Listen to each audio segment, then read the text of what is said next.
स्वागत है PTC news ਵਿੱਚ ਸਾਰੇ ਦਰਸ਼ਕਾਂ ਦਾ ਤੇ ਮੈਂ ਹਰਪ੍ਰੀਤ ਸਿੰਘ ਵਿਚਾਰ ਤਕਰਾਰ ਲੈ ਕੇ ਇੱਕ ਵਾਰ ਫਿਰ ਤੋਂ ਤੁਹਾਡੇ ਸਾਹਮਣੇ ਹਾਜ਼ਰ ਹਾਂ। ਪੰਜਾਬੀ ਦੀ ਕਹਾਵਤ ਹੈ, ਰਿਜ਼ਕ ਵਿਹੂਣੇ ਆਦਮੀ ਜਾਣ ਮੁਹੱਬਤਾਂ ਤੋੜ।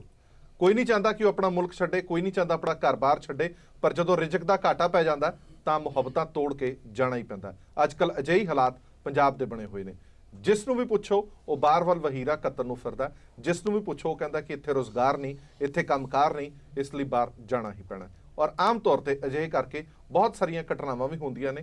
फर्जी एजेंटां दे हत्थे भी असीं चढ़दे हां और मंदभागियां खबरां भी विदेशां दे विचों आउंदियां ने। और जिहड़े बाहर नहीं जा पांदे वो किसी दूजे राह च निकल जांदे ने, जिहड़े गैंगस्टर भी बनते ने, जिहड़े नशे भी करते हैं। तो अलामत यही है कि बेरोज़गारी सब तो वड्डी अलामत है जिहड़ी सारियां चीज़ां दी जड़ है। इसे ते विचार चर्चा लैके हाज़र होए हैं क्योंकि नवीं सरकार बनने तो बाद एक जिहड़ा नारा दिता गया सी घर घर नौकरी का, तो नौजवानों ने सोचा सी कि हुण शायद उन्हां दी तकदीर चमक जाएगी, हुण बाहर जाण दी जरूरत नहीं, घर दे विच ही नौकरी मिलेगी। पर वो घर घर नौकरी का वादा सिर्फ वादा ही क्यों रह गया, वफा क्यों नहीं हो पाया, इसे ते भी विचार चर्चा करांगे। साडा खास मेहमान मौजूद ने, सब तो पहला जान पछाण करा दीए फिर आपां अगे वधदे हां।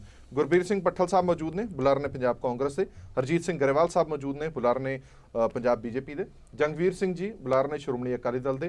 जसमीन कंग विद्यार्थी आगू ने और प्रभजोत सिंह जी कार्यकारी संपादक ने पीटीसी न्यूज़ के। बहुत बहुत स्वागत है सारे मेहमानों का। मैं शुरुआत भट्ठल साहब थोड़े तो करांगा कि एक वड्डा वादा तुसीं कीता सीगा, घर घर नौकरी का वादा, और उस दे लई काफ़ी कुछ तुसीं प्लान भी कीते और काफ़ी कुछ तुसीं जिहड़े फेयर जॉब फेयर भी लगाए, आप उस पर भी चर्चा करांगे। पर मैं सिर्फ ये जानना चाहना कित्थे स्टैंड करदा तुहाडा वो वादा घर घर नौकरी का। देखो जी, जिवें तुसीं दस्सिया है कि जॉब फेयर लगाए गए, वो ज्वाइंटली लाए गए, तकनीकी मंत्री या मुख्यमंत्री साहब आप उहदे च रहे, काफ़ी नौकरियां उत्थे मिलियां नौजवानों नूं। ते जिथे तुसीं सरकारी नौकरियां दी गल करो तां जे तुसीं देखो हुण बहुत सारियां जॉब्स जिहड़ियां सारियां निकलियां होईयां बिजली बोर्ड दे विच, क्लर्क्स दियां, जेई दियां, पिछे फॉरेस्ट च भी निकलियां ने। सो सारा प्लैनिंग दे हिसाब नाल वो समय सिर ठीक तरीके नाल चल रहा है ते अगे भी असीं वचनबद्ध हां कि इस क्योंकि ਜਿਹੜਾ ਤੁਸੀਂ ਪਲਾਨ ਜਿਹੜਾ ਤੁਸੀਂ ਵਾਅਦਾ ਕੀਤਾ ਸੀਗਾ ਘਰ ਘਰ ਨੌਕਰੀ ਦਾ ਵਾਅਦਾ, ਉਹਦੀ ਤੁਸੀਂ ਮੈਨੂੰ ਸਿਰਫ ਇਹ ਚੀਜ਼ ਦੱਸ ਦਿਓ ਕਿ ਉਹਦੀ ਤੁਸੀਂ ਪਹਿਲ ਕਿੱਥੋਂ ਕੀਤੀ ਹੈ, ਫਿਰ ਮੈਂ ਉਸ ਪਹਿਲ ਤੋਂ ਹੀ ਸ਼ੁਰੂ ਕਰਾਂਗਾ। ਉਹਦੀ ਪਹਿਲ ਅਸੀਂ ਕਰੀਏ ਜੀ ਜਿਹੜੇ ਜੌਬ ਫੇਅਰਸ ਲੱਗੇ ਸੀ। ਚਲੋ ਠੀਕ, ਹੁਣ ਇੱਥੇ ਖਤਮ ਕਰੋ। ਮੈਂ ਜੰਗਵੀਰ ਜੀ ਤੁਹਾਡੇ ਤੋਂ ਜਾਣਨਾ ਚਾਹੁੰਦਾ, ਜਿਹੜੇ ਇਹ ਜੌਬ ਫੇਅਰਸ ਦੀ ਗੱਲ ਕਰ ਰਹੇ ਨੇ, ਆਪਾਂ ਡੇਟਾ ਵੀ ਸਾਡੇ ਕੋਲ ਥੋੜੀ ਦੇਰ ਬਾਅਦ ਆ ਜਾਏਗਾ। ਉਹਦੇ ਵਿੱਚ ਇਹ ਕਿਹਾ ਗਿਆ ਕਿ ਜਿੰਨੇ ਵੀ ਜੌਬ ਫੇਅਰਸ ਲੱਗੇ ਨੇ ਕਿਸੇ ਇੱਕ ਨੂੰ ਵੀ ਨੌਕਰੀ ਢੰਗ ਦੀ ਨਹੀਂ ਮਿਲੀ ਜਿੰਨਾ ਉਹ ਚਾਹੁੰਦਾ ਸੀਗਾ। मतलब एडा हायर एजुकेशन लैके उन्होंने 10-12 हज़ार रुपये की नौकरी ऑफर की गई, कईयों को ऑफर की गई, दोबारा मिली नहीं। और जे तुसी ओवरऑल देखो तो इन्होंने वादा किया कि जॉब फेयर्स तो बाद आंकड़े पेश किए जाएंगे कि किन्ने नौजवानों को रोज़गार मिले और किन्ने नौजवानों को शानदार रोज़गार मिले, वो आंकड़े हाले तक नहीं आए। जे आंकड़े होंदे चंगे तो वो बाहर आते, इस तरह लगता नहीं कि आंकड़े माड़े ने इसलिए बाहर नहीं आ रहे। हरप्रीत जी, पहले तो सानू क्लैरिटी चाहिए कुछ चीज़ों की। पहली गल ये है, ये जॉब फेयर कह के ना ये एडवरटाइजमेंट च बड़ी चीज़ चंगी लगती है, पर होया की सी, असली की सी, ये कॉलेज प्लेसमेंट सर्विस सी और वो टैक्नीकल कॉलेजेस दी प्लेसमेंट सर्विस सी जो हर साल वो करते सी। एक ऑनगोइंग प्रोसैस सी, ये हर साल हुंदा सीगा ते कोई अजूबा नहीं किया, उन्होंने सगों करोड़ों रुपए खर्च करके अपनी इश्तिहारबाजी करके और ये अपना लोगों को बेवकूफ़ बनाने वाला बेवकूफ़ बनाने वाली गल की, ये कह के कि जी पता नहीं इन्ने हज़ार हुण नौकरी, पता नहीं इन्नी नौकरी मिल जाएगी। इसे डिबेट ते अपना जॉइंट डायरैक्टर पिछली बार जो जॉब फेयर होए सी बुलाया सी, जॉइंट डायरैक्टर आए थे अपना डिपार्टमेंट दे, ते उन्होंने जिहड़े टैक्नीकल एजुकेशन डिपार्टमेंट है तो उन्होंने पूछा गया सीगा कि किन्नियां नौकरियां मिलियां, तो उन्होंने एक फिगर दस्सिया भी 8,500 करीब नौकरी मिली, तो शायद 10,000 मिल जाएगी। 10,000 नौकरी 8 तो लैके 10,000 नौकरी मिलेगी, पर वो जिहड़ी नौकरी है वो सरकार दा श्रेय, एक भी नौकरी सरकार दा क्रेडिट ते नहीं जाती, वो इस करके कि वो कॉलेज प्लेसमेंट सर्विस है, वो 8-10 हज़ार नौकरी वैसे ही कॉलेज वाले जो प्लेसमेंट सर्विस करके दिता सीगा कि जिहड़ा कॉलेज प्लेसमेंट हुंदा है वो ये हुंदा कि कॉलेज दे विच ही जिन्ने विद्यार्थी हैं उन्हां दी प्लेसमेंट होवे। पर इस जॉब फेयर दे विच सिर्फ कॉलेज नहीं, कोई भी कॉलेज तो बाहर दा भी जिहड़ा विद्यार्थी है वो भी आके दे सकदा, अपनी जॉब अप्लाई कर सकदा है, और जिहड़े रह गए वो भी दोबारा अप्लाई कर सकदे ने। ये फर्क है जॉब फेयर ते प्लेसमेंट दा। ये भी जरूर होई सी गल, ते इहदे च भी एक बड़ी भारी मतलब ਬੱਚਿਆਂ ਦੇ ਉੱਤੇ ਤਸ਼ੱਦਦ ਵਾਲੀ ਗੱਲ ਹੀ ਹੈ ਕਿ ਉਹ ਬੱਚਿਆਂ ਨੂੰ, ਜਿਹੜੇ ਬੱਚੇ ਕਾਲਜ ਪਲੇਸਮੈਂਟ ਸਰਵਿਸ ਚੋਂ ਨਹੀਂ ਨਿਕਲ ਸਕੇ, ਉਹਨਾਂ ਨੂੰ ਇਹਨਾਂ ਨੇ ਐਡਵਰਟਾਈਜ਼ਮੈਂਟ ਕਰਕੇ ਬੁਲਾਇਆ ਤੇ ਉਹਨਾਂ ਨੂੰ ਆਪਣਾ ਉਹ ਕੰਪਨੀਆਂ ਤੇ ਛੱਡਤਾ ਵੀ ਜਿੰਨੇ ਮਰਜ਼ੀ 'ਚ ਰੱਖ ਲਓ।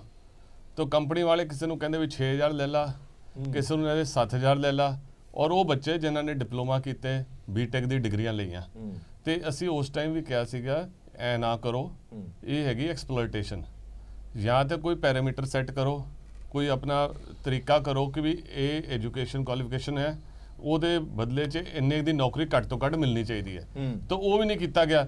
ਪਰ ਉਹ ਫਰਕ ਕੀ ਹੋਇਆ, ਉਹ ਜਿਨ੍ਹਾਂ ਨੂੰ 5-7 ਹਜ਼ਾਰ ਰੁਪਏ ਦੀ ਨੌਕਰੀ ਮਿਲ ਰਹੀ ਸੀ, ਉਹਨਾਂ ਨੂੰ ਚਿੱਠੀਆਂ ਦੇਤੀਆਂ ਗਈਆਂ, ਉਹਨਾਂ ਨੇ ਜੁਆਇਨ ਤਾਂ ਕਰਨਾ ਨਹੀਂ ਸੀ, ਕਿਉਂਕਿ ਉਹਨਾਂ ਤੋਂ ਅਗਲੇ ਕਹਿੰਦੇ ਵੀ ਸਾਡਾ ਤੇਲ ਜ਼ਿਆਦਾ ਲੱਗ ਜਾਣਾ, ਨੌਕਰੀ ਵਾਲੀ ਜਗ੍ਹਾ ਪਹੁੰਚਣ ਵਾਸਤੇ ਤੇਲ ਸਾਡਾ ਜ਼ਿਆਦਾ ਲੱਗ ਜਾਣਾ, ਉਹਨੇ ਦੇ ਸਾਨੂੰ ਪੈਸੇ ਨਹੀਂ ਮਿਲਣੇ। ਤਾਂ ਇਹ ਤੇ ਇੱਕ ਕਿਸਮ ਦਾ ਇੱਕ ਪੂਰਾ ਮਤਲਬ ਆਪਾਂ ਕਹਾਂਗੇ ਫਰਾਡ ਹੀ ਹੋਇਆ। ਬੱਚਿਆਂ ਨਾਲ ਵੀ ਫਰਾਡ ਹੋਇਆ ਤੇ ਸਟੇਟ ਨਾਲ ਵੀ ਫਰਾਡ ਹੋਇਆ। ਗੁਰਬੀਰ ਜੀ ਇਹਦਾ ਜਵਾਬ ਦੇਵੋਗੇ? ਬਿਲਕੁਲ ਦੇਵਾਂਗਾ ਜੀ। ਜੇ ਤੁਸੀਂ ਦੇਖੋ ਪਿੱਛੇ ਪੁਲਿਸ ਦੇ ਵਿੱਚ, ਚਾਹੇ ਉਹ ਅਕਾਲੀ ਦਲ ਦੀ ਸਰਕਾਰ ਹੋਵੇ, ਕੋਈ ਹੋਵੇ, ਜਦੋਂ ਜਿੰਨੀਆਂ ਵੀ ਇਹ ਜੌਬਸ ਕ੍ਰੀਏਟ ਹੋਈਆਂ, ਚਾਹੇ ਉਹ ਕਿਸੇ ਵੀ ਮਹਿਕਮੇ ਦੀਆਂ ਨੇ, ਉੱਥੇ ਜਦੋਂ ਪਹਿਲੇ 2 ਸਾਲ ਆਪਾਂ ਦੇਖਦੇ ਹਾਂ ਕਿ ਜਿਹੜੇ ਕਾਂਸਟੇਬਲ ਮੁੰਡੇ ਰੱਖੇ ਜਾਂ ਕਲਰਕਸ ਰੱਖੇ, ਉਹਨਾਂ ਨੂੰ ਮਿਨੀਮਮ ਵੇਜ ਤੇ ਇੱਕ ਪ੍ਰੈਕਟਿਸ ਦਾ ਪੀਰੀਅਡ ਹੁੰਦਾ, 1-2 ਸਾਲ ਦਾ ਰੱਖਿਆ ਜਾਂਦਾ ਹੈ। ਤੁਸੀਂ ਦੇਖਿਆ ਹੋਊਗਾ ਕਿ ਉਸ ਤੋਂ ਬਾਅਦ ਉਹਨਾਂ ਦੀ ਪਹਿਲਾਂ ਤਨਖਾਹ ਉਹਨਾਂ ਦੀ 10 ਤੋਂ 15,000 ਦੇ ਵਿੱਚ ਹੁੰਦੀ, ਫਿਰ 45,000 ਹੁੰਦੀ ਹੈ। ਸੋ ਇਸੇ ਤਰੀਕੇ ਦੇਖੋ ਜਿਹੜੀਆਂ ਜੌਬਸ ਨੇ, ਆਪਾਂ ਪ੍ਰਾਈਵੇਟ ਜਿੰਨੀ ਪ੍ਰਾਈਵੇਟ ਜਿਹੜੀ ਆਪਣੇ ਕੰਪਨੀਜ਼ ਨੇ ਉਹਨਾਂ ਨੂੰ ਆਪਾਂ ਬੜਾਵਾ ਦੇਵਾਂਗੇ, ਪੰਜਾਬ 'ਚ ਲੈ ਕੇ ਆਵਾਂਗੇ, ਤਾਂ ਹੀ ਕ੍ਰੀਏਟ ਹੋਣੀ ਹੈ। ਸਰਕਾਰ ਤਾਂ ਸਾਰੀ ਜੌਬਸ ਨਹੀਂ ਦੇ ਸਕਦੀ। ਸੋ ਉਸ ਦੇ ਵਿੱਚ ਇਹ ਚੀਜ਼ ਹੈ ਕਿ ਜੇ ਪ੍ਰਾਈਵੇਟ ਉਹਦੇ ਵਿੱਚ ਇੱਕ ਵਿਦਿਆਰਥੀ ਇੰਨਾ ਹਾਈ ਕੁਆਲੀਫਾਈਡ ਵਿਦਿਆਰਥੀ ਹੈ, ਉਹਨੂੰ ਤੁਸੀਂ ਕੋ 6000 ਰੁਪਏ ਦੇ ਵਿੱਚ ਨੌਕਰੀ ਕਰ, ਉਹ ਕਿੱਥੋਂ ਤੱਕ ਜਾਇਜ਼ ਹੈ? ਨਹੀਂ ਜੀ, ਮੈਂ ਤੁਹਾਨੂੰ ਇਹਦੇ ਜਵਾਬ ਦੇਣ ਲੱਗਾ। ਜਦੋਂ ਕੰਪਨੀ ਕਿਸੇ ਨੂੰ ਵੀ ਹਾਇਰ ਕਰਦੀ ਹੈ, ਜਿਹੜੇ ਅੱਛੇ ਸਟੂਡੈਂਟਸ ਨੇ ਜਾਂ ਜਿਨ੍ਹਾਂ ਦੀ ਕੁਆਲੀਫਿਕੇਸ਼ਨ ਹੈ, ਤਾਂ ਉਹਨਾਂ ਦਾ ਵੀ ਕੁਝ ਪ੍ਰੈਕਟਿਸ ਪੀਰੀਅਡ ਹੁੰਦਾ ਹੈ। ਉਹ ਪ੍ਰੈਕਟਿਸ ਪੀਰੀਅਡ ਦੇ ਵਿੱਚੋਂ ਕੁਝ ਮਿਨੀਮਮ ਵੇਜ ਦੇ ਵਿੱਚ ਉਹਨਾਂ ਦੇ ਕੰਮ ਕਰਨ ਦਾ ਤਰੀਕਾ ਜਾਂ ਉਹਨਾਂ ਦੀ ਇੱਕ ਪ੍ਰੈਕਟਿਸ ਪੀਰੀਅਡ ਉਹ ਜਿਹੜਾ ਪੂਰਾ ਕਰਦਾ, ਜਿਹਨੂੰ ਇੰਟਰਨਸ਼ਿਪ ਕਹਿ ਲਈਏ ਆਪਾਂ ਜਾਂ ਕੁਝ ਵੀ ਕਹਿ ਲਈਏ, ਉਹ ਪੂਰਾ ਹੋਣ ਤੋਂ ਬਾਅਦ ਨੈਚੁਰਲੀ ਜਦੋਂ ਉਹਨੇ ਪਰਫਾਰਮੈਂਸ ਦਿਖਾਉਣੀ ਹੈ ਤੇ ਉਹਦੀ ਜਿਹੜੀ ਸੈਲਰੀ ਉਹ ਵੀ ਅੱਗੇ ਵੱਧਦੀ ਹੈ। ਚਲੋ ਮੈਂ ਇਸ ਤਰਕ ਤੇ ਆਪਾਂ ਬਾਅਦ ਚ ਗੱਲ ਕਰਾਂਗੇ। ਇੱਕ ਵਾਰ ਪਹਿਲਾਂ ਰਿਐਕਸ਼ਨ ਸਾਰਿਆਂ ਦੇ ਲੈ ਲਈਏ। ਗਰੇਵਾਲ ਸਾਹਿਬ, ਜਿਹੜਾ ਵਾਅਦਾ ਸਰਕਾਰ ਨੇ ਕੀਤਾ ਸੀ ਘਰ ਨੌਕਰੀ ਦਾ, ਤਕਰੀਬਨ 10 ਮਹੀਨੇ ਹੋ ਚੱਲੇ ਨੇ ਦੀ ਸਰਕਾਰ ਨੂੰ, ਔਰ ਸਰਕਾਰੀ ਨੌਕਰੀ ਦੀਆਂ ਵੀ ਇਹਨਾਂ ਨੇ ਗੱਲਾਂ ਕੀਤੀਆਂ ਕਿ ਪੋਸਟਾਂ ਨਿਕਲੀਆਂ ਹੋਈਆਂ ਨੇ, ਬਿਜਲੀ ਵਿਭਾਗ ਦੇ ਵਿੱਚ ਜੇਈ ਦੀਆਂ ਨੌਕਰੀਆਂ ਮਿਲੀਆਂ ਹੋਈਆਂ ਨੇ। ਗਰਾਊਂਡ ਦੇ ਵਿੱਚ ਤੁਹਾਨੂੰ ਲੱਗਦਾ ਕਿ ਇਹਦਾ ਕੋਈ ਅਸਰ ਹੋਇਆ, ਕਿਸੇ ਨੂੰ ਨੌਕਰੀ ਮਿਲੀ ਹੈ, ਕਿਸੇ ਇੱਕ ਨੂੰ ਵੀ ਸਰਕਾਰੀ? ਪਹਿਲੀ ਗੱਲ ਤਾਂ ਬੇਰੁਜ਼ਗਾਰੀ ਇੰਨੀ ਜ਼ਿਆਦਾ ਪੰਜਾਬ ਦੇ ਅੰਦਰ, ਇਹ 1000 2000 10,000 ਨੌਕਰੀਆਂ ਨਾਲ ਕੋਈ ਫਰਕ ਨਹੀਂ ਪੈਣ ਲੱਗਿਆ। ਦੂਸਰਾ ਜਿਹੜਾ ਇਹ ਕਾਲਜਸ ਔਰ ਯੂਨੀਵਰਸਿਟੀਜ਼ ਦੇ ਵਿੱਚ ਗੱਲ ਕਰ ਰਹੇ ਆ, ਇਹ ਹਰ ਸਾਲ ਹੀ ਪਹਿਲਾਂ ਵੀ ਹੁੰਦਾ ਸੀ, ਸਾਡੀ ਸਰਕਾਰ ਦੇ ਟਾਈਮ ਵੀ ਹੁੰਦਾ ਸੀ। ਐਤਕੀ ਇਹਨਾਂ ਨੇ ਝੂਠੇ ਵਾਅਦੇ ਕਰ ਲਏ, ਕਾਂਗਰਸ ਨੇ ਫਾਰਮ ਭਰਵਾ ਲਏ ਪਿੰਡਾਂ 'ਚੋਂ, ਨੌਕਰੀ ਦੇਣ ਦੇ ਵਾਅਦੇ ਕਰ ਲਏ, ਤੇ ਇਸ ਕਰਕੇ ਇਹਨਾਂ ਨੇ ਡੀਸੈਂਟ ਵੇ ਨਾਲ ਡੌਜ ਕੀਤੀ ਆ ਪੰਜਾਬ ਦੇ ਲੋਕਾਂ ਨਾਲ, ਇਹਦਾ ਪ੍ਰਚਾਰ ਤੇ ਪ੍ਰਸਾਰ ਕਰਕੇ। ਹੋਰ ਕੁਝ ਨਹੀਂ ਹੋਇਆ। ਹੁਣ ਜਾ ਕੇ ਮਿਨਿਸਟਰਸ ਬੈਠਣ ਲੱਗੇ, ਉਸ ਵੇਲੇ ਮਿਨਿਸਟਰ ਨਹੀਂ ਬੈਠਦੇ ਸੀ, ਫਰਕ ਇੰਨਾ ਹੀ ਸੀ। ਉਸ ਵੇਲੇ ਵੀ ਇਹ ਸਾਰੇ ਆਉਂਦੇ ਸੀ, ਪਰ ਉਹ ਪ੍ਰਾਈਵੇਟ ਜੌਬਸ ਨੇ ਔਰ ਉਹਦੇ 'ਚ ਕੋਈ ਗਾਰੰਟੀ ਨਹੀਂ ਹੈ ਜੌਬ ਦੀ। ਔਰ ਦੂਸਰੀ ਗੱਲ, ਉਹ ਬਾਹਰ ਜਾਣਾ ਪੈਂਦਾ ਪੰਜਾਬ ਤੋਂ। ਹਾਂਜੀ, ਔਰ ਉਹਦੇ ਵਿੱਚ ਨਾਲੇ ਪੰਜਾਬ ਮੈਂ ਸਰਕਾਰ ਦੀ ਕੀ ਦੇਣ ਹੈ, ਉਹਦੇ ਵਿੱਚ ਕੋਈ ਦੇਣ ਨਹੀਂ ਸਰਕਾਰ ਦੀ। ਔਰ ਦੂਸਰੀ ਗੱਲ ਇਹ ਆ ਕਿ ਸਰਕਾਰ ਤਾਂ ਇੱਕ ਵੀ ਵਾਅਦਾ ਨਹੀਂ ਦੱਸ ਸਕਦੀ ਜੋ ਇਹਨੇ ਪੂਰਾ ਕੀਤਾ ਹੋਵੇ, ਜੋ ਕੀਤੇ ਹੁਣ ਪੰਜਾਬ ਦੇ ਲੋਕਾਂ ਨਾਲ। ਔਰ ਦੂਸਰੀ ਗੱਲ ਮੈਂ ਕਹਿੰਦਾ ਕਿ ਜਿਹੜਾ 67% ਕਿਸਾਨ ਹੈ ਇਸ ਵੇਲੇ ਪੰਜਾਬ ਦੇ ਅੰਦਰ, ਉਹ ਵੀ ਉਹਦੇ ਚੋਂ 35% ਦੇ ਕਰੀਬ ਖੇਤੀ ਦੇ ਧੰਦੇ ਤੋਂ ਅਲੱਗ ਹੋਣ ਜਾ ਰਿਹਾ, ਬੇਰੁਜ਼ਗਾਰ ਹੋਣ ਜਾ ਰਿਹਾ, ਜੇ ਖੇਤ ਮਜ਼ਦੂਰ ਬਣ ਜਾ ਰਿਹਾ। ਉਹ ਪੜ੍ਹਿਆ ਲਿਖਿਆ ਹੈ ਨਹੀਂਗਾ, ਉਹਦੇ ਰੁਜ਼ਗਾਰ ਦੀ ਕੀ ਵਿਵਸਥਾ ਕਰਨਗੇ? ਕਿਉਂਕਿ ਜ਼ਮੀਨ ਜਿਹੜੀ ਹੈ ਨਾ, ਹੋਲਡਿੰਗ ਜਿਹੜੀ ਆ, ਉਹ ਬਹੁਤ ਹੀ ਘੱਟ ਰਹਿ ਗਈ ਆ। ਅੱਧਾ ਏਕੜ, 1 ਏਕੜ, 1.5 ਏਕੜ ਔਰ 2.5 ਏਕੜ ਤੱਕ 67% ਕਿਸਾਨ ਪੰਜਾਬ ਦਾ ਆ ਜਾਂਦਾ। ਤੇ ਉਹਨਾਂ ਦੇ ਬੱਚਿਆਂ ਲਈ ਸਹਾਇਕ ਧੰਦੇ ਦੇਣਾ, ਉਹਨਾਂ ਲਈ ਜੌਬਸ ਦਾ ਇੰਤਜ਼ਾਮ ਕਰਨਾ, ਕੀ ਕਰਨਗੇ ਉਹ ਮੈਨੂੰ ਨਹੀਂ ਸਮਝ ਆਉਂਦਾ। ਆਉਣ ਵਾਲੇ ਸਮੇਂ ਦੇ ਵਿੱਚ ਕਿਓਸ ਵੱਧ ਹੀ ਸਕਦਾ, ਘਟਣ ਵਾਲੇ ਆਸਾਰ ਨਜ਼ਰ ਹੋਰ ਵਧੇਗਾ ਜ਼ਿਆਦਾ। ਇੱਕ ਛੋਟਾ ਜਿਹਾ ਬ੍ਰੇਕ ਲੈਂਦੇ ਆ, ਬ੍ਰੇਕ ਤੋਂ ਬਾਅਦ ਜਲਦ ਹਾਜ਼ਰ ਹੁੰਦੇ ਆ, ਸਾਡੀ ਡਿਬੇਟ ਜਾਰੀ ਰਹੇਗੀ।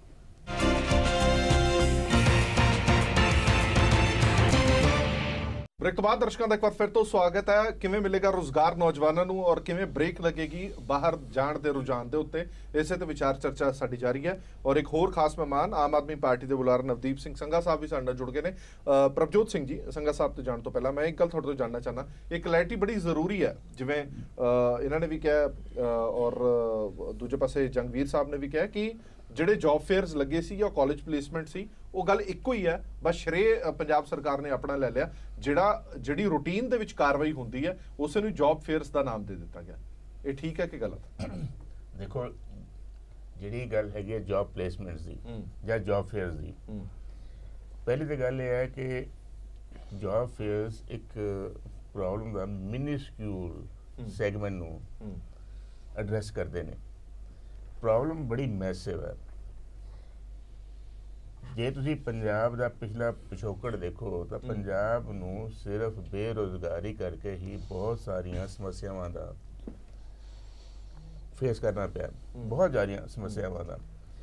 ਪਹਿਲਾਂ ਸਾਡਾ ਫੌਜ ਦਾ ਕੋਟਾ ਘਟਿਆ, ਫਿਰ ਫੌਜ ਜਿਹੜਾ ਬੰਦਾ 18 ਸਾਲ 20 ਸਾਲ ਰਹਿ ਕੇ ਵਾਪਸ ਆ ਜਾਂਦਾ, ਉਹ ਵਾਪਸ ਆ ਜਾਂਦਾ ਤੇ ਉਹਦੀ ਰੀਹੈਬਿਲਿਟੇਸ਼ਨ ਦਾ ਕੋਈ ਸਕੀਮ ਨਹੀਂ ਸੀਗੀ। ਫਿਰ ਸਾਡੀ ਖੇਤੀ ਜਿਹੜੀ ਆ ਉਹ ਅਨਰੈਮੂਨਰੇਟਿਵ ਹੋ ਗਈ ਆ। ਫਿਰ ਬਹੁਤ ਸਾਰੇ ਕੰਟਰੀਜ਼ ਅੱਗੇ ਲੋਕ ਚਲੇ ਜਾਂਦੇ ਸੀ ਪਹਿਲਾਂ ਬਾਹਰ, ਪਰ ਉੱਥੇ ਵੀ ਹੁਣ ਵੀਜ਼ਾ ਰਜੀਮ ਲੱਗ ਗਿਆ, ਉੱਥੇ ਵੀ ਸਖਤੀ ਹੋ ਗਈ। ਠੀਕ ਹੈ। ਲੇਕਿਨ ਘੁੰਮ ਫਿਰ ਕੇ ਹੁਣ ਜਿਹੜੇ ਲੋਕ ਤੁਸੀਂ ਗੱਲ ਕਰਦੇ ਹੋ ਕਿ ਸਾਡੇ ਬੱਚੇ ਬਾਹਰ ਜਾ ਰਹੇ ਨੇ, ਉਹ ਇੱਕ ਸਾਲ ਦਾ $10,000 ਤੋਂ $20,000 ਤੱਕ ਖਰਚ ਕੇ ਬਾਹਰ ਜਾ ਕੇ ਪੜ੍ਹਨ ਤੇ ਨੌਕਰੀ ਲੈਣ ਜਾ ਰਹੇ ਨੇ। ਸਾਡਾ ਸਰਮਾਇਆ ਹੀ ਗਿਆ ਬਾਹਰ। ਸੋ ਜੇ ਤੁਹਾਡਾ ਸਰਮਾਇਆ ਵੀ ਗਿਆ ਤੇ ਤੁਹਾਡਾ ਯੂਥ ਵੀ ਗਿਆ, ਤੇ ਤੁਹਾਡੀ ਸਕਿਲਡ ਲੇਬਰ ਜਾਂ ਅਨਸਕਿਲਡ ਜਾਂ ਜਿਹੜੀ ਟੈਕਨੀਕਲੀ ਕੁਆਲੀਫਾਈਡ ਹੈਗੀ ਆ ਮੈਨ ਪਾਵਰ, ਉਹ ਵੀ ਬਾਹਰ ਜਾ ਰਹੀ ਹੈ।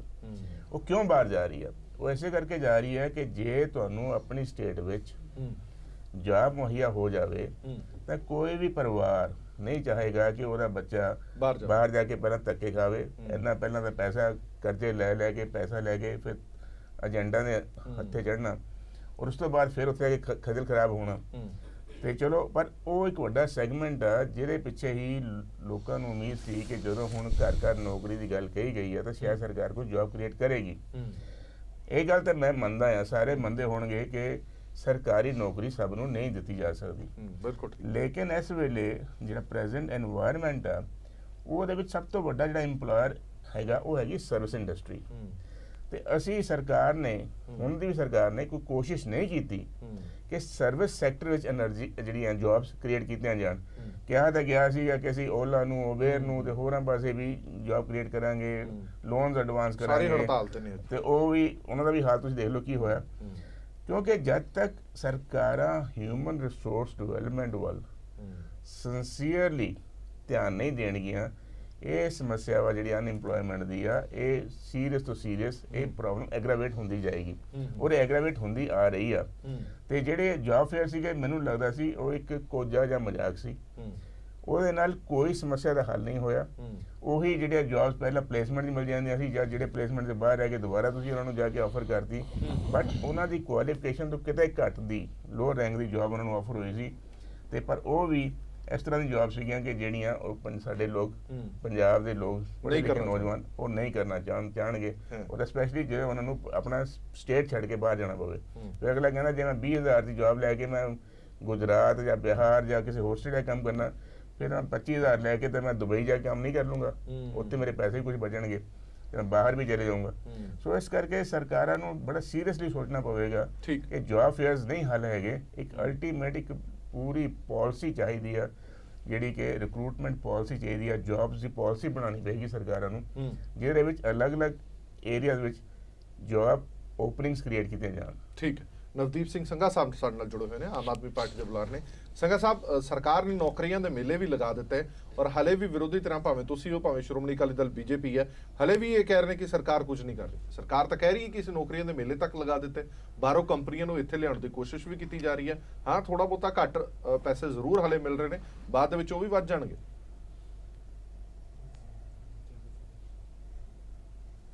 ਨਹੀਂ, ਮੇਲੇ ਲਗਾਉਣ ਨਾਲ ਇਹ ਮਸਲਾ ਜਿਹੜਾ ਉਹ ਹੱਲ ਨਹੀਂ ਹੁੰਦਾ ਜੀ। ਦੇਖੋ, ਜਿਹੜੀ ਗੱਲ ਅਨਇੰਪਲੋਇਮੈਂਟ ਦੀ ਆਉਂਦੀ ਹੈ, ਮੈਂ ਇਹ ਸਮਝਦਾ ਪਿਆ ਹੈਗਾ ਕਿ ਜਿਹੜੀ ਪਿਛਲੇ ਕੁਝ ਸਮੇਂ ਤੋਂ ਕਮਰਸ਼ੀਅਲਾਈਜੇਸ਼ਨ ਆਫ ਐਜੂਕੇਸ਼ਨ ਹੋਇਆ, ਉਹਦਾ ਵੀ ਇੱਕ ਅਨਇੰਪਲੋਇਮੈਂਟ ਵਧਣ ਦਾ ਇੱਕ ਬਹੁਤ ਵੱਡਾ ਕਾਰਨ ਆ। ਕਿਉਂਕਿ ਤੁਸੀਂ ਵੇਖ ਸਕਦੇ ਹੋ ਬੜੇ ਹੀ ਪ੍ਰੋਫੈਸ਼ਨਲ ਡਿਗਰੀਜ਼ ਦੇ, ਡਿਪਲੋਮੇ ਦੇ ਔਰ ਇਹਨਾਂ ਕਾਲਜਸ ਜਿਹੜੇ ਖੁੱਲ੍ਹ ਗਏ ਹੈਗੇ ਆ, ਹਰ ਸਾਲ ਉਹਦੇ ਵਿੱਚ ਬਹੁਤ ਸਾਰੇ ਨੌਜਵਾਨ ਆ ਜਿਹੜੇ ਆਪਦੀ ਡਿਗਰੀ ਜਾਂ ਡਿਪਲੋਮਾ ਲੈ ਕੇ ਨਿਕਲਦੇ ਆ।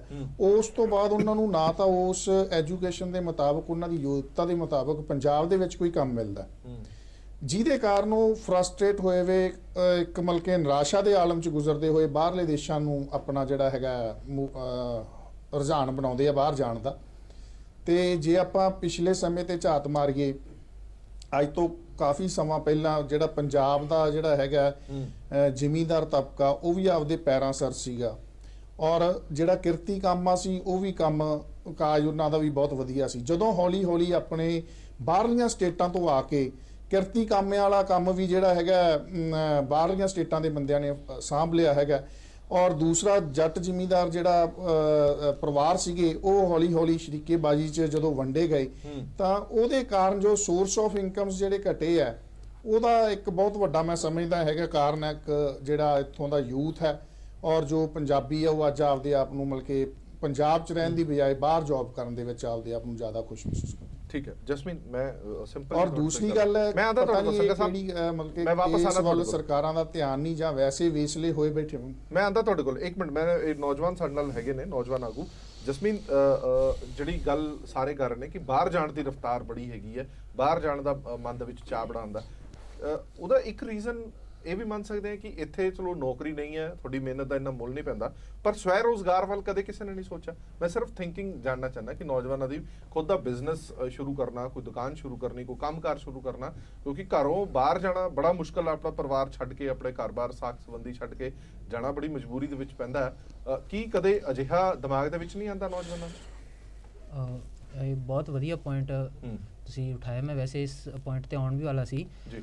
ਦੇਖੋ ਇਹਦੇ ਵਿੱਚ ਬੇਸਿਕ ਅਗਰ ਆਪਾਂ ਇੱਕ ਸੈਲਫ ਐਮਪਲੋਇਮੈਂਟ ਦੀ ਗੱਲ ਕਰੀਏ ਤਾਂ ਉਹਦੇ ਵਿੱਚ ਕੁਝ ਕੁ ਪੁਆਇੰਟਸ ਨੇ ਜਿਹੜੇ ਆਪਾਂ ਨੂੰ ਨਜ਼ਰ 'ਚ ਰੱਖਣੇ ਪੈਣਗੇ। ਪਹਿਲਾ ਤਾਂ ਉਸ ਦੀ ਇਨਵੈਸਟਮੈਂਟ।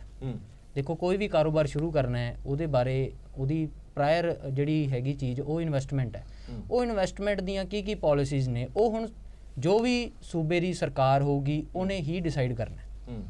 ਸੋ ਪਹਿਲੀ ਗੱਲ ਤਾਂ ਇੱਥੇ ਆ ਕੇ ਮੁੱਕ ਜਾਂਦੀ ਹੈ ਕਿ ਇਹਨਾਂ ਚੀਜ਼ਾਂ ਨੂੰ ਨਜ਼ਰਅੰਦਾਜ਼ ਕੀਤਾ ਜਾ ਰਿਹਾ ਕਿ ਕੋਈ ਪਾਲਿਸੀਜ਼ ਲੈ ਕੇ ਆਉਣ। ਦੇਖੋ ਪੰਜਾਬ ਦੇ ਵਿੱਚ ਬੇਸਿਕ ਜਿਹੜਾ ਕਿੱਤਾ ਸੀਗਾ ਉਹ ਖੇਤੀਬਾੜੀ ਸੀ ਜੀ। ਅੱਜ ਦੀ ਡੇਟ ਦੇ ਵਿੱਚ ਆਪਾਂ ਆਪਦੇ ਬੇਸਿਕ ਕਿੱਤੇ ਨੂੰ ਛੱਡ ਕੇ ਆਪਾਂ ਹੋਰਾਂ ਕਿੱਤਿਆਂ ਵੱਲ ਨੂੰ ਮੁੜ ਰਹੇ ਹਾਂ। ਤੇ ਆਪਾਂ ਵੈਸੇ ਨਾਰਮਲੀ ਆਪਣੀ ਜਿਹੜੀ ਪੰਜਾਬੀਅਤ ਹੈ, ਸੱਭਿਆਚਾਰ ਹੈ, ਉਹਦੇ ਵਿੱਚ ਆਪਾਂ ਹਮੇਸ਼ਾ ਇਹ ਗੱਲ ਕਰਦੇ ਹਾਂ ਕਿ ਜਿਹੜਾ ਆਪਦੇ ਘਰ ਤੋਂ ਉਖੜ ਗਿਆ ਉਹ ਸਦਾ ਲਈ ਉਖੜ ਗਿਆ। ਸੋ ਖੇਤੀਬਾੜੀ ਦੇ ਰਿਲੇਟਡ ਆਪਾਂ ਕਈ ਤਰ੍ਹਾਂ ਦੀਆਂ ਸੈਲਫ ਐਮਪਲੋਇਮੈਂਟ ਸਕੀਮਸ ਲੈ ਕੇ ਆ ਸਕਦੇ ਹਾਂ। ਸੂਬੇ ਦੀ ਸਰਕਾਰ ਲੈ ਕੇ ਆਵੇ, ਉਹਨਾਂ ਵਿੱਚ ਨੌਜਵਾਨਾਂ ਨੂੰ ਉਹਦੇ ਵਿੱਚ ਇੰਡਲਜ ਕਰੇ ਨਾ ਵੀ ਕੀ ਹੋ ਸਕਦਾ ਜਾਂ ਕੀ ਬਿਲਕੁਲ ਪਲੱਸ ਉਹਨਾਂ ਨੂੰ ਕੋਈ ਇਨੀਸ਼ੀਅਲ ਟ੍ਰੇਨਿੰਗ ਵੀ ਮਿਲੇ। ਹੁਣ ਇਹ ਨਹੀਂ ਨਾ ਹੋਏਗਾ ਕਿ ਉਹ ਇਨਵੈਸਟਮੈਂਟ ਕਰਕੇ ਆਪਦੇ ਖੁਦ ਦੇ ਪੈਸੇ ਲਾ ਕੇ ਉਹ ਬਿਜ਼ਨਸ ਸੈਟਅਪ ਕਰ ਰਿਹਾ ਬਟ ਫਿਰ ਉਸ ਤੋਂ ਬਾਅਦ ਉਹ ਫੇਲ ਹੋ ਰਿਹਾ, ਉਹਦੇ ਵਿੱਚ ਵੀ ਨੁਕਸਾਨ ਹੈ। ਇਸੇ ਕਰਕੇ ਇਸ ਤੋਂ ਬੈਟਰ ਨੌਜਵਾਨ ਕੀ ਪ੍ਰੈਫਰ ਕਰ ਰਿਹਾ ਕਿ ਮੈਂ ਇੱਕ ਵਾਰ ਪੈਸੇ ਲਾ ਕੇ ਬਾਹਰ ਚਲਾ ਜਾਵਾਂ। ਫਿਰ ਵੀ ਉੱਥੇ ਇੱਕ ਕੈਬ ਡਰਾਈਵਰ ਅੱਜ ਦੀ ਰੇਟ 'ਚ ਸ਼ਾਇਦ ਇੰਨਾ ਕੁ ਜ਼ਿਆਦਾ ਕਮਾ ਰਿਹਾ ਕਿ ਜਿਹੜਾ ਆਪਣੇ ਇੱਥੇ ਕੋਈ ਸ਼ਾਇਦ PhD ਦੀ ਡਿਗਰੀ ਲੈ ਕੇ ਵੀ ਨਾ ਇਨੀਸ਼ੀਅਲੀ ਕਮਾ ਪਾਵੇ। ਬੇਸਿਕ ਜਿਹੜੀ ਜੋ ਅੱਜ ਦੀ ਟ੍ਰੈਂਡਿੰਗ ਹੋਈ ਪਈ ਹੈ। ਸੋ ਇਹ ਸੰਨੀ ਸੂਬੇ ਦੀ ਸਰਕਾਰ ਨੂੰ ਦੇਖਣਾ ਚਾਹੀਦਾ ਕਿ ਆਪਾਂ ਆਪਦਾ ਜੋ ਠੀਕ ਹੈ ਬੰਦਾ ਸੋਚਦਾ ਕਿ ਜਿੰਨਾ ਪੈਸਾ ਮੈਂ ਬਿਜ਼ਨਸ ਤੇ ਲਾਵਾਂ ਉਹਨਾਂ ਪੈਸਾ ਉਹਦੇ ਵਿੱਚ ਰਿਸਕ ਹੈ, ਹਲੇ ਬਾਹਰ ਚਲਾ ਜਾਵਾਂ ਉਹਨਾਂ ਪੈਸਾ ਲਾ ਕੇ ਤਾਂ ਚਲੋ ਘੱਟੋ ਘੱਟ ਕਮਾਉਣ ਜੋਗਾ ਹੋ ਜਾਵੇ। ਇੱਕ ਤਰ੍ਹਾਂ ਦੀ ਸੇਫਟੀ ਮਹਿਸੂਸ ਕਰ ਰਿਹਾ ਨੌਜਵਾਨ ਫਿਰ ਵੀ ਬਾਹਰ ਜਾਣ। ਗੁਰਵੀਰ ਜੀ, ਖੇਤੀਬਾੜੀ ਤੋਂ ਯਾਦ ਆਇਆ, ਤੁਹਾਡੀ ਸਰਕਾਰ ਨੇ ਇਹ ਵੀ ਵਾਅਦਾ ਕੀਤਾ ਸੀਗਾ ਕਿ ਜਿਹੜੇ ਕਿਸਾਨ ਦੇ ਪਰਿਵਾਰ ਕਿਸਾਨ ਖੁਦਕੁਸ਼ੀ ਕਰ ਦੇਣਗੇ ਉਹਨਾਂ ਦੇ ਪਰਿਵਾਰ ਦੇ ਵਿੱਚੋਂ ਅਸੀਂ ਸਾਰਾ ਕਰਜ਼ਾ ਮਾਫ ਕਰਾਂਗੇ ਔਰ ਇੱਕ ਜੀ ਨੂੰ ਸਰਕਾਰੀ ਨੌਕਰੀ ਦਾਂਗੇ। ਮੈਨੂੰ ਇਹ ਦੱਸ ਦਿਓ ਕਿ ਪੰਜਾਬ ਦੇ ਕਿੰਨੇ ਕਿਸਾਨ ਜਿਹਨੇ ਸੁਸਾਈਡ ਕਰ ਚੁੱਕੇ ਨੇ ਉਹਨਾਂ ਦੇ ਵਿੱਚੋਂ ਕੋਈ ਇੱਕ ਪਰਿਵਾਰ ਦੱਸ ਦਿਓ ਜਿਹਨੂੰ ਤੁਸੀਂ ਸਰਕਾਰੀ ਨੌਕਰੀ ਦਿੱਤੀ ਹੋ। ਜਿਹੜੀ ਤੁਸੀਂ ਕਰਜ਼ੇ ਦੀ ਗੱਲ ਕਰੀ ਹੈ ਨਾ ਜੀ, ਕਰਜ਼ਾ ਛੱਡ ਦਿਓ, ਨੌਕਰੀ ਤੇ ਆ ਜਾਓ, ਸਿੱਧਾ ਕਰਜ਼ਾ ਛੱਡ ਦਿਓ। ਮੈਂ ਤੁਹਾਨੂੰ ਉਹੀ ਗੱਲ ਦੱਸਣ ਲੱਗਾ ਜੀ, ਜਿਹੜੀ ਤੁਸੀਂ ਇਹ ਗੱਲ ਕਰ ਰਹੇ ਹੋ ਕਿ ਜਿਹੜੇ ਸੁਸਾਈਡ ਹੋਏ ਆ ਉਹਨਾਂ ਦੇ ਜਿਹੜੇ ਪਰਿਵਾਰ ਆ ਉਹਨਾਂ ਨੂੰ ਨੌਕਰੀ ਤੁਸੀਂ ਗੱਲ ਕਰ ਰਹੇ ਹੋ, ਉਹਨਾਂ ਦਾ ਜਿਹੜਾ ਸਰਵੇ ਹੈ ਉਹ ਪੂਰਾ ਹੋ ਚੁੱਕਿਆ ਹੈ। ਉਹਦੀ ਲਿਸਟ ਸਾਡੇ ਕੋਲ ਆ ਚੁੱਕੀ ਹੈ, ਇਹ ਐਗਰੀਕਲਚਰ ਮਹਿਕਮੇ ਨੇ ਸਾਨੂੰ ਦੇਤੀ ਹੈ ਤੇ ਉਹ ਤੇ ਬਹੁਤ ਹੀ ਜਲਦ ਅਸੀਂ ਐਕਸ਼ਨ ਕਰਨ ਜਾ ਰਹੇ ਹਾਂ। ਤੇ ਨੰਬਰ ਸੈਕਿੰਡ ਮੈਂ ਸਾਡੇ ਆਪ ਪਾਰਟੀ ਦੇ ਪ੍ਰਵਕਤਾ ਜੀ ਨੇ ਵੀ ਗੱਲ ਕਰੀ, ਸਾਡੇ ਨੌਜਵਾਨ ਸਾਥੀ ਨੇ ਵੀ ਗੱਲ ਕਰੀ, ਵਧੀਆ ਪੁਆਇੰਟ ਹੈ ਇਹਨਾਂ ਦਾ ਕਿ ਖੇਤੀਬਾੜੀ ਸਾਡਾ ਕਿੱਤਾ ਹੈ।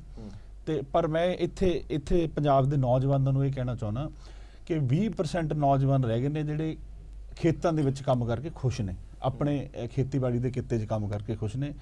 ਤੇ ਆਪਾਂ ਜਿੱਥੇ ਪੰਜਾਬ ਦੇ ਵਿੱਚ ਸਵੇਰੇ 4 ਵਜੇ ਉੱਠ ਕੇ ਲੋਕ ਖੇਤਾਂ ਜਾਂਦੇ ਸੀ, ਕੰਮ ਕਰਦੇ ਸੀ, ਅੱਜ ਮਤਲਬ ਤੁਸੀਂ ਇਹ ਪੋਜੀਸ਼ਨ ਕਰਨ ਕਿਵੇਂ ਫਾਹੇ ਲੱਗਦੇ ਪਏ ਆਪਣੇ ਪੁਰਖਿਆਂ ਨੂੰ ਦੇਖਦੇ ਨੇ, ਸਪਰੇਆਂ ਪੀਂਦੇ ਦੇਖਦੇ ਨੇ, ਕਿਹੜਾ ਜਾਊਗਾ ਖੇਤੀ ਕਰਨ ਦੁਬਾਰਾ? ਤੁਸੀਂ ਕਰਜ਼ੇ ਉਹਨਾਂ ਦੇ ਮਾਫ ਨਹੀਂ ਕੀਤੇ, ਕਰਜ਼ੇ ਜਿਨ੍ਹਾਂ ਨੇ ਸੁਸਾਈਡ ਕੀਤਾ ਉਹਨੂੰ ਨੌਕਰੀ ਤੇ ਤੁਸੀਂ ਕਹਿ ਰਹੇ ਹੋ ਲਿਸਟ ਬਣ ਰਹੀ ਹੈ ਉਸ ਤੋਂ ਬਾਅਦ ਨੌਕਰੀ ਦੇਵਾਂਗੇ।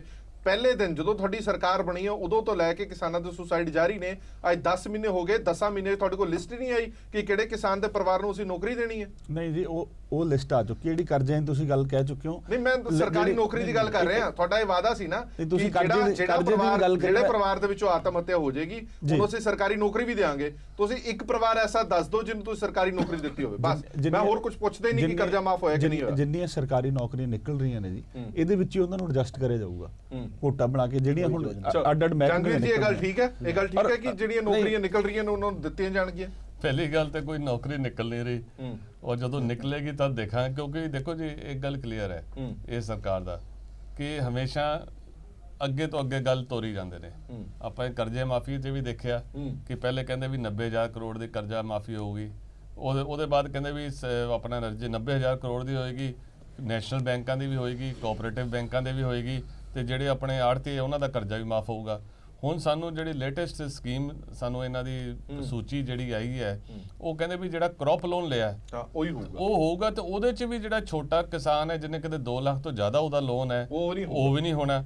ਤੇ ਉਹਦੇ 'ਚ ਜੇ ਐਨਾਲਾਈਜ਼ ਸਾਰਾ ਕਰੋ ਤਾਂ ਉਹ ਤਾਂ ਪਤਾ ਲੱਗਦਾ ਵੀ ਜਿਹੜਾ ਛੋਟਾ ਕਿਸਾਨ ਹੈ ਤੇ ਜਿਹੜਾ ਛੋਟੇ ਤੋਂ ਇਲਾਵਾ ਉਸ ਤੋਂ ਵੀ ਛੋਟਾ ਹੈ, ਜਿਹੜਾ ਬਿਲਕੁਲ ਮਾਰਜਨਲ ਕਿਸਾਨ ਹੈ, ਉਹਨਾਂ ਨੂੰ ਤਾਂ ਕਰਜ਼ਾ ਮਾਫੀ ਦਾ ਕੋਈ ਫਾਇਦਾ ਹੀ ਨਹੀਂ। ਇਹਦੇ ਇੱਕ ਕਰਜ਼ਾ ਮਾਫੀ ਤੇ ਇੱਕ ਮਤਲਬ ਜੁਮਲਾ ਹੀ ਰਹਿ ਗਿਆ, ਕਿਉਂਕਿ ਇਹ ਜਿਹੜਾ ਕ੍ਰੌਪ ਲੋਨ ਹੈ, ਔਰ ਕ੍ਰੌਪ ਲੋਨ ਵੀ ਉਹਨਾਂ ਦਾ ਹੈ ਜਿਹਨੇ ਨੇ 95% ਲੋਕ ਕ੍ਰੌਪ ਲੋਨ ਵਾਪਸ ਕਰ ਦਿੰਦੇ ਸੀ।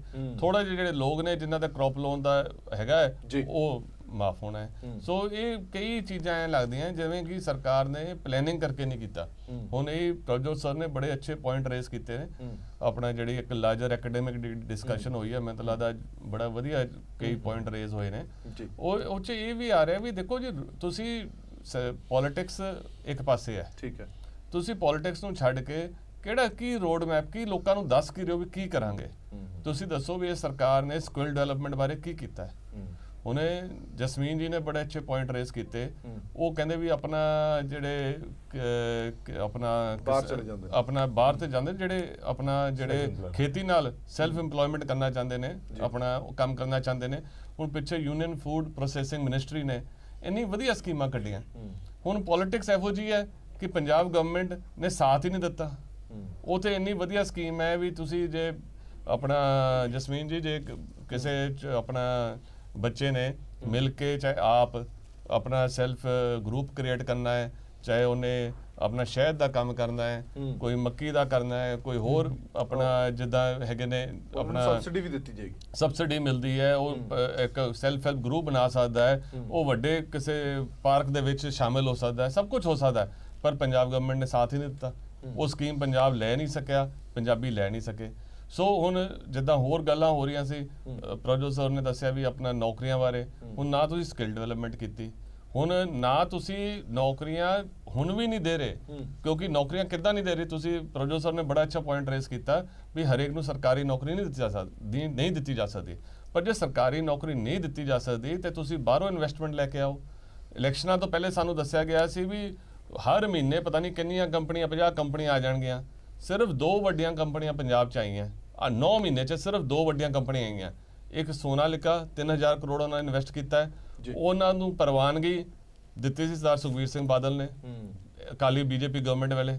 ਦੂਜੀ ਨਵੀਂ ਇੰਡਸਟਰੀ ਆਈ ਹੈ ਉਹ ITC ਦੀ ਆਈ ਹੈ ਕਪੂਰਥਲਾ, ਜਿਨ੍ਹਾਂ ਨੇ ਫੂਡ ਪਾਰਕ ਕੀਤਾ ਹੈ 1500 ਕਰੋੜ ਦਾ। ਉਹ 1500 ਕਰੋੜ ਆਪਣਾ ਜਿਹੜੇ ਆਪਣਾ ਸਾਰੀ ਪ੍ਰਵਾਨਗੀ ਹੈਗੀ ਹੈ ਉਹ ਅਕਾਲੀ ਬੀਜੇਪੀ ਗਵਰਨਮੈਂਟ ਨੇ ਦਿੱਤੀ ਸੀ। ਤੁਸੀਂ ਹੁਣ ਇਨਵੈਸਟਮੈਂਟ ਲਿਆਉਣ 'ਚ ਵੀ ਫੇਲ, ਤੁਸੀਂ ਨਵੀਂ ਇੰਡਸਟਰੀ ਕ੍ਰੀਏਟ ਕਰਨ 'ਚ ਫੇਲ, ਤੁਸੀਂ ਨਵੇਂ ਸਕਿੱਲ ਡਿਵੈਲਪਮੈਂਟ ਕਰਨ 'ਚ ਫੇਲ। ਤੁਸੀਂ ਹੁਣ 9 ਮਹੀਨੇ ਹੋ ਗਏ, ਤੁਸੀਂ ਇਹ ਨਹੀਂ ਲੋਕਾਂ ਨੂੰ ਦੱਸ ਸਕੇ ਵੀ ਅਸੀਂ ਕਿੰਨੀਆਂ ਨੌਕਰੀਆਂ ਕ੍ਰੀਏਟ ਕੀਤੀਆਂ। ਤੁਸੀਂ ਵਾਅਦਾ ਕੀਤਾ ਪਤਾ ਨਹੀਂ ਅਸੀਂ 20 ਲੱਖ 22 ਲੱਖ ਨੌਕਰੀ ਕ੍ਰੀਏਟ ਕਰ ਦੇਣੀ ਹੈ। ਉਹ ਹਿਸਾਬ ਨਾਲ ਤੁਸੀਂ ਮਤਲਬ 8-10 ਲੱਖ ਤੱਕ ਹੁਣ ਤੱਕ ਕ੍ਰੀਏਟ ਕਰ ਦੇਣੀ ਚਾਹੀਦੀ ਸੀ 5 ਸਾਲਾਂ 'ਚ, ਤੇ ਹੁਣ ਤੱਕ ਤੇ ਮਤਲਬ 2-4 ਲੱਖ ਤੇ ਕ੍ਰੀਏਟ ਹੋ ਜਾਣੀ ਚਾਹੀਦੀ ਸੀ। ਤੇ ਆਪਾਂ ਗੱਲ ਕਰ ਰਹੇ ਵੀ 10,000 ਤੱਕ ਦਾ ਟਾਰਗੇਟ, ਉਹ 10,000 ਵੀ ਜਿਹੜਾ ਪਲੇਸਮੈਂਟ ਸਰਵਿਸ ਸਰਕਾਰੀ ਨੌਕਰੀ ਤਾਂ ਮੈਨੂੰ ਲੱਗਦਾ 100-200 ਹੋਈ ਹੋਣੀ ਹੈ, ਤੇ 9 ਮਹੀਨੇ 'ਚ 100-200 ਨੌਕਰੀ ਕ੍ਰੀਏਟ ਕੀਤੀ ਹੈ ਸਰਕਾਰ ਨੇ। ਠੀਕ ਹੈ ਗਰੇਵਾਲ ਸਾਹਿਬ, ਮੈਂ ਇੱਕ ਗੱਲ ਜਾਣਨਾ ਚਾਹਨਾ ਕਿ ਜਦੋਂ ਵੀ ਆਪਾਂ ਅਜਿਹੀਆਂ ਖਬਰਾਂ ਵੇਖਦੇ ਹਾਂ ਔਰ ਆਮ ਤੌਰ ਤੇ ਅਸੀਂ ਦੇਖਦੇ ਹਾਂ ਕਿ ਏਜੰਟਾਂ ਨੇ ਆਹ ਧੋਖਾਧੜੀ ਕਰਤੀ, ਬਾਹਰ ਉਹ ਮੁੰਡਾ ਇਸ ਕਰਕੇ ਮਾਰਿਆ ਗਿਆ ਜੀ, ਇਹ ਹੋ ਗਿਆ ਉਹ ਹੋ ਗਿਆ, ਤੁਹਾਨੂੰ ਨਹੀਂ ਲੱਗਦਾ ਕਿ ਇਹ ਜਿਹੜੀ ਜੜ ਹੈਗੀ ਹੈ, ਭਾਵੇਂ ਏਜੰਟਾਂ ਦੇ ਧੋਖਾਧੜੀ ਦੀ ਜੜ ਆਈ ਹੈ, ਇਹ ਸਾਰੀ ਜੜ ਬੇਰੁਜ਼ਗਾਰੀ ਹੈ? ਔਰ ਕਿਉਂ ਨਹੀਂ ਸਰਕਾਰ ਘੱਟੋ ਘੱਟ ਜੇ ਹੋਰ ਕੁਝ ਨਹੀਂ ਕਰ ਸਕਦੀ, ਇਹ ਜਿਹੜੇ ਏਜੰਟਾਂ ਦੇ ਧੱਕੇ ਚੜਦੇ ਨੇ ਲੋਕ, ਏਜੰਟਾਂ ਦੇ ਹੱਥੇ ਚੜ ਕੇ ਆਪਣਾ ਸਭ ਕੁਝ ਗਵਾ ਦਿੰਦੇ ਨੇ, ਉਹਨਾਂ ਤੇ ਕੋਈ ਕਾਰਵਾਈ ਹੋ ਜਾਵੇ। ਇਸ ਤਰ੍ਹਾਂ ਹਰਪ੍ਰੀਤ ਜੀ, ਪਹਿਲਾਂ ਤਾਂ ਮੈਂ ਇੱਕ ਚੀਜ਼ ਦੀ ਜਾਣਕਾਰੀ ਦੇ ਦਿਆਂ। ਜਿਹੜੀ ਗੱਲ ਹੋ ਰਹੀ ਸੀ ਇੱਥੇ ਕਿਸਾਨ ਪਰਿਵਾਰਾਂ ਨੂੰ ਜਿਹੜੇ ਸੁਸਾਈਡ ਕਰਦੇ ਆ ਨੌਕਰੀ ਦੇਣ ਦੀ, ਮੇਰੀ ਪਾਰਟੀ ਨੇ ਜ਼ਿੰਮੇਵਾਰੀ ਲਗਾਈ ਸੀ, ਮੇਰੇ ਅਧਿਕਸ਼ਤਾ 'ਚ ਇੱਕ ਕਮੇਟੀ ਬਣੀ ਸੀ ਸਰਵੇ ਕਰਨ ਲਈ। ਠੀਕ ਹੈ। ਅਸੀਂ ਕਿਸਾਨ ਪਰਿਵਾਰਾਂ ਦੇ ਘਰਾਂ 'ਚ ਵੀ ਗਏ ਔਰ ਉਹ ਸਰਵੇ ਵੀ ਕੀਤਾ। ਉਸ ਤੋਂ ਬਾਅਦ ਸਰਕਾਰ ਦੇ ਨਾਲ ਵੀ ਮੈਟਰ ਟੇਕਅਪ ਕੀਤਾ, ਨੌਕਰੀ ਬਾਰੇ ਵੀ ਪੁੱਛਿਆ। ਅਜੇ ਤੱਕ ਸਰਕਾਰ ਦੀ ਕੋਈ ਯੋਜਨਾ ਨਹੀਂ ਉਹਨਾਂ ਨੂੰ ਨੌਕਰੀ ਦੇਣ ਦੀ, ਔਰ ਅਪ੍ਰੈਲ ਮਈ ਤੋਂ ਪਹਿਲਾਂ ਕੋਈ ਵੀ ਕਰਜ਼ਾ ਮਾਫੀ ਦਾ ਅੱਗੇ ਕੋਈ ਐਕਸ਼ਨ ਪੰਜਾਬ ਸਰਕਾਰ ਦੀ ਤਰਫੋਂ ਨਹੀਂ ਹੋਣਾ। ਇਹ ਸਰਕਾਰੀ ਤੌਰ ਤੇ ਜਾਣਕਾਰੀ ਹੈ ਇਹ ਜਿਹੜੀ ਮੈਂ ਦੱਸ ਰਿਹਾ। ਔਰ ਦੂਸਰੀ ਗੱਲ ਜਿਹੜੀ ਆ, ਜਿਹੜੀ ਇਹ ਕਬੂਤਰਬਾਜੀ ਦੀ ਗੱਲ ਆ, ਇਹ ਪੰਜਾਬ ਦੇ ਅੰਦਰ ਕੀ ਹੋ ਰਿਹਾ ਮੈਂ ਪਹਿਲਾਂ ਵੀ ਜ਼ਿਕਰ ਕੀਤਾ ਸੀ। ਕਈ ਵਾਰ ਲੋਕ ਪਤਾ ਕੀ ਕਹਿੰਦੇ ਨੇ, ਮਾਂ-ਬਾਪ ਜਿਹੜੇ ਆ, ਚੱਲ ਆ 1 ਕਿੱਲਾ ਵੇਚ ਦਿੰਦੇ ਆ, ਇਹੀ ਜ਼ਮੀਨ ਆਪਣੇ ਕੋਲ ਬੱਚੀ ਆ, ਤੂੰ ਤਾਂ ਜਾ ਕੇ ਸੁਖੀ ਹੋ ਜਾ। ਉਹਨਾਂ ਨੂੰ ਇਹ ਨਹੀਂ ਪਤਾ ਕਿ ਉੱਥੇ ਵੀ ਬਹੁਤ ਸਖਤ ਮਿਹਨਤ ਕਰਨੀ ਪੈਂਦੀ ਹੈ, ਤੇ ਸੁਖੀ ਹੋਣ ਦੇ ਚੱਕਰ 'ਚ ਉਹ ਕਰਦੇ ਨੇ ਪਿੱਛੇ ਪਰਿਵਾਰ ਰੋਲਣ ਲੱਗ ਜਾਂਦੇ ਆ। ਜਦੋਂ ਉਹ ਕਬੂਤਰਬਾਜੀ ਦੇ ਚੱਕਰ 'ਚ ਵਿਚਾਰੇ ਫਸ ਜਾਂਦੇ ਆ, ਕਿਤੇ ਉਲਝ ਜਾਂਦੇ ਆ, ਤਾਂ ਉਹਨਾਂ ਪਰਿਵਾਰਾਂ ਦਾ ਜੀਵਨ ਹੀ ਤੇ ਆਸਾਂ ਉਮੀਦਾਂ ਵੀ ਇੱਥੇ ਵੀ ਖਤਮ ਹੋ ਜਾਂਦੀਆਂ ਨੇ, ਬਾਹਰ ਤਾਂ ਖਤਮ ਹੈ ਹੀ ਆ। ਇਸ ਤਰ੍ਹਾਂ ਦੀਆਂ ਗੱਲਾਂ ਹੋ ਰਹੀਆਂ ਨੇ। ਇਹਦੇ ਲਈ ਸਰਕਾਰ ਨੂੰ ਵੀ ਕੋਈ ਸਖਤੀ ਕਰਨੀ ਚਾਹੀਦੀ ਆ, ਔਰ ਇਹਦੇ 'ਚ ਕੁਝ ਚੀਜ਼ਾਂ ਤੈਅ ਕਰਨੀਆਂ ਚਾਹੀਦੀਆਂ ਨੇ, ਔਰ ਜਿਹੜੇ ਕਾਬਲ ਜਿਹੜੀਆਂ ਏਜੰਸੀਆਂ ਨੇ, ਜਿਹੜੀਆਂ ਸਰਕਾਰ ਦੇ ਵੱਲੋਂ ਚਿੰਨ੍ਹਿਤ ਕੀਤੀਆਂ ਜਾਣ, ਉਹੀ ਏਜੰਸੀਆਂ ਦੇ ਥਰੂ ਲੋਕ ਜਾਣ। ਨਹੀਂ ਤਾਂ ਇਹ ਬਹੁਤ ਧੋਖਾ ਹੋ ਰਿਹਾ, ਔਰ ਉਸ ਤੋਂ ਬਾਅਦ ਕਈ ਪਰਿਵਾਰਾਂ ਨੂੰ ਸੁਸਾਈਡ ਕਰਨੇ ਪੈਂਦੇ ਆ ਇਸ ਦੀ ਵਜ੍ਹਾ ਕਰਕੇ ਵੀ। ਇਹ ਆਉਣ ਵਾਲੇ ਦਿਨਾਂ ਦੇ ਵਿੱਚ ਸਮੱਸਿਆ ਹੋਰ ਗੰਭੀਰ ਹੋ ਜਾਣੀ ਆ। ਔਰ ਕਈ ਜਿਹੜੇ ਸੁਸਾਈਡ ਹੋ ਰਹੇ ਆ ਪਿੰਡਾਂ 'ਚ ਵੀ ਕਿਸਾਨਾਂ ਦੇ, ਉਹ ਇਸੇ ਕਾਰਨ ਕਰਕੇ ਹੋ ਰਹੇ ਆ। ਇਸ ਲਈ ਇਹ ਬਹੁਤ ਗੰਭੀਰ ਸਮੱਸਿਆ ਹੈ। ਠੀਕ ਹੈ, ਇੱਕ ਆਪਾਂ ਨੂੰ ਹੋਰ ਛੋਟਾ ਜਿਹਾ ਬ੍ਰੇਕ ਲੈਣਾ। ਬ੍ਰੇਕ ਤੋਂ ਬਾਅਦ ਗੱਲ ਕਰਾਂਗੇ ਕਿ ਹੁਣ ਹੋਵੇ ਕਿਵੇਂ, ਹੋਏ ਕੀ ਨੌਜਵਾਨਾਂ ਨੂੰ ਰੋਜ਼ਗਾਰ ਮਿਲੇ ਔਰ ਉਹ ਆਪਣੇ ਘਰੋਂ ਨਾ ਜਾਣ ਕਿਤੇ।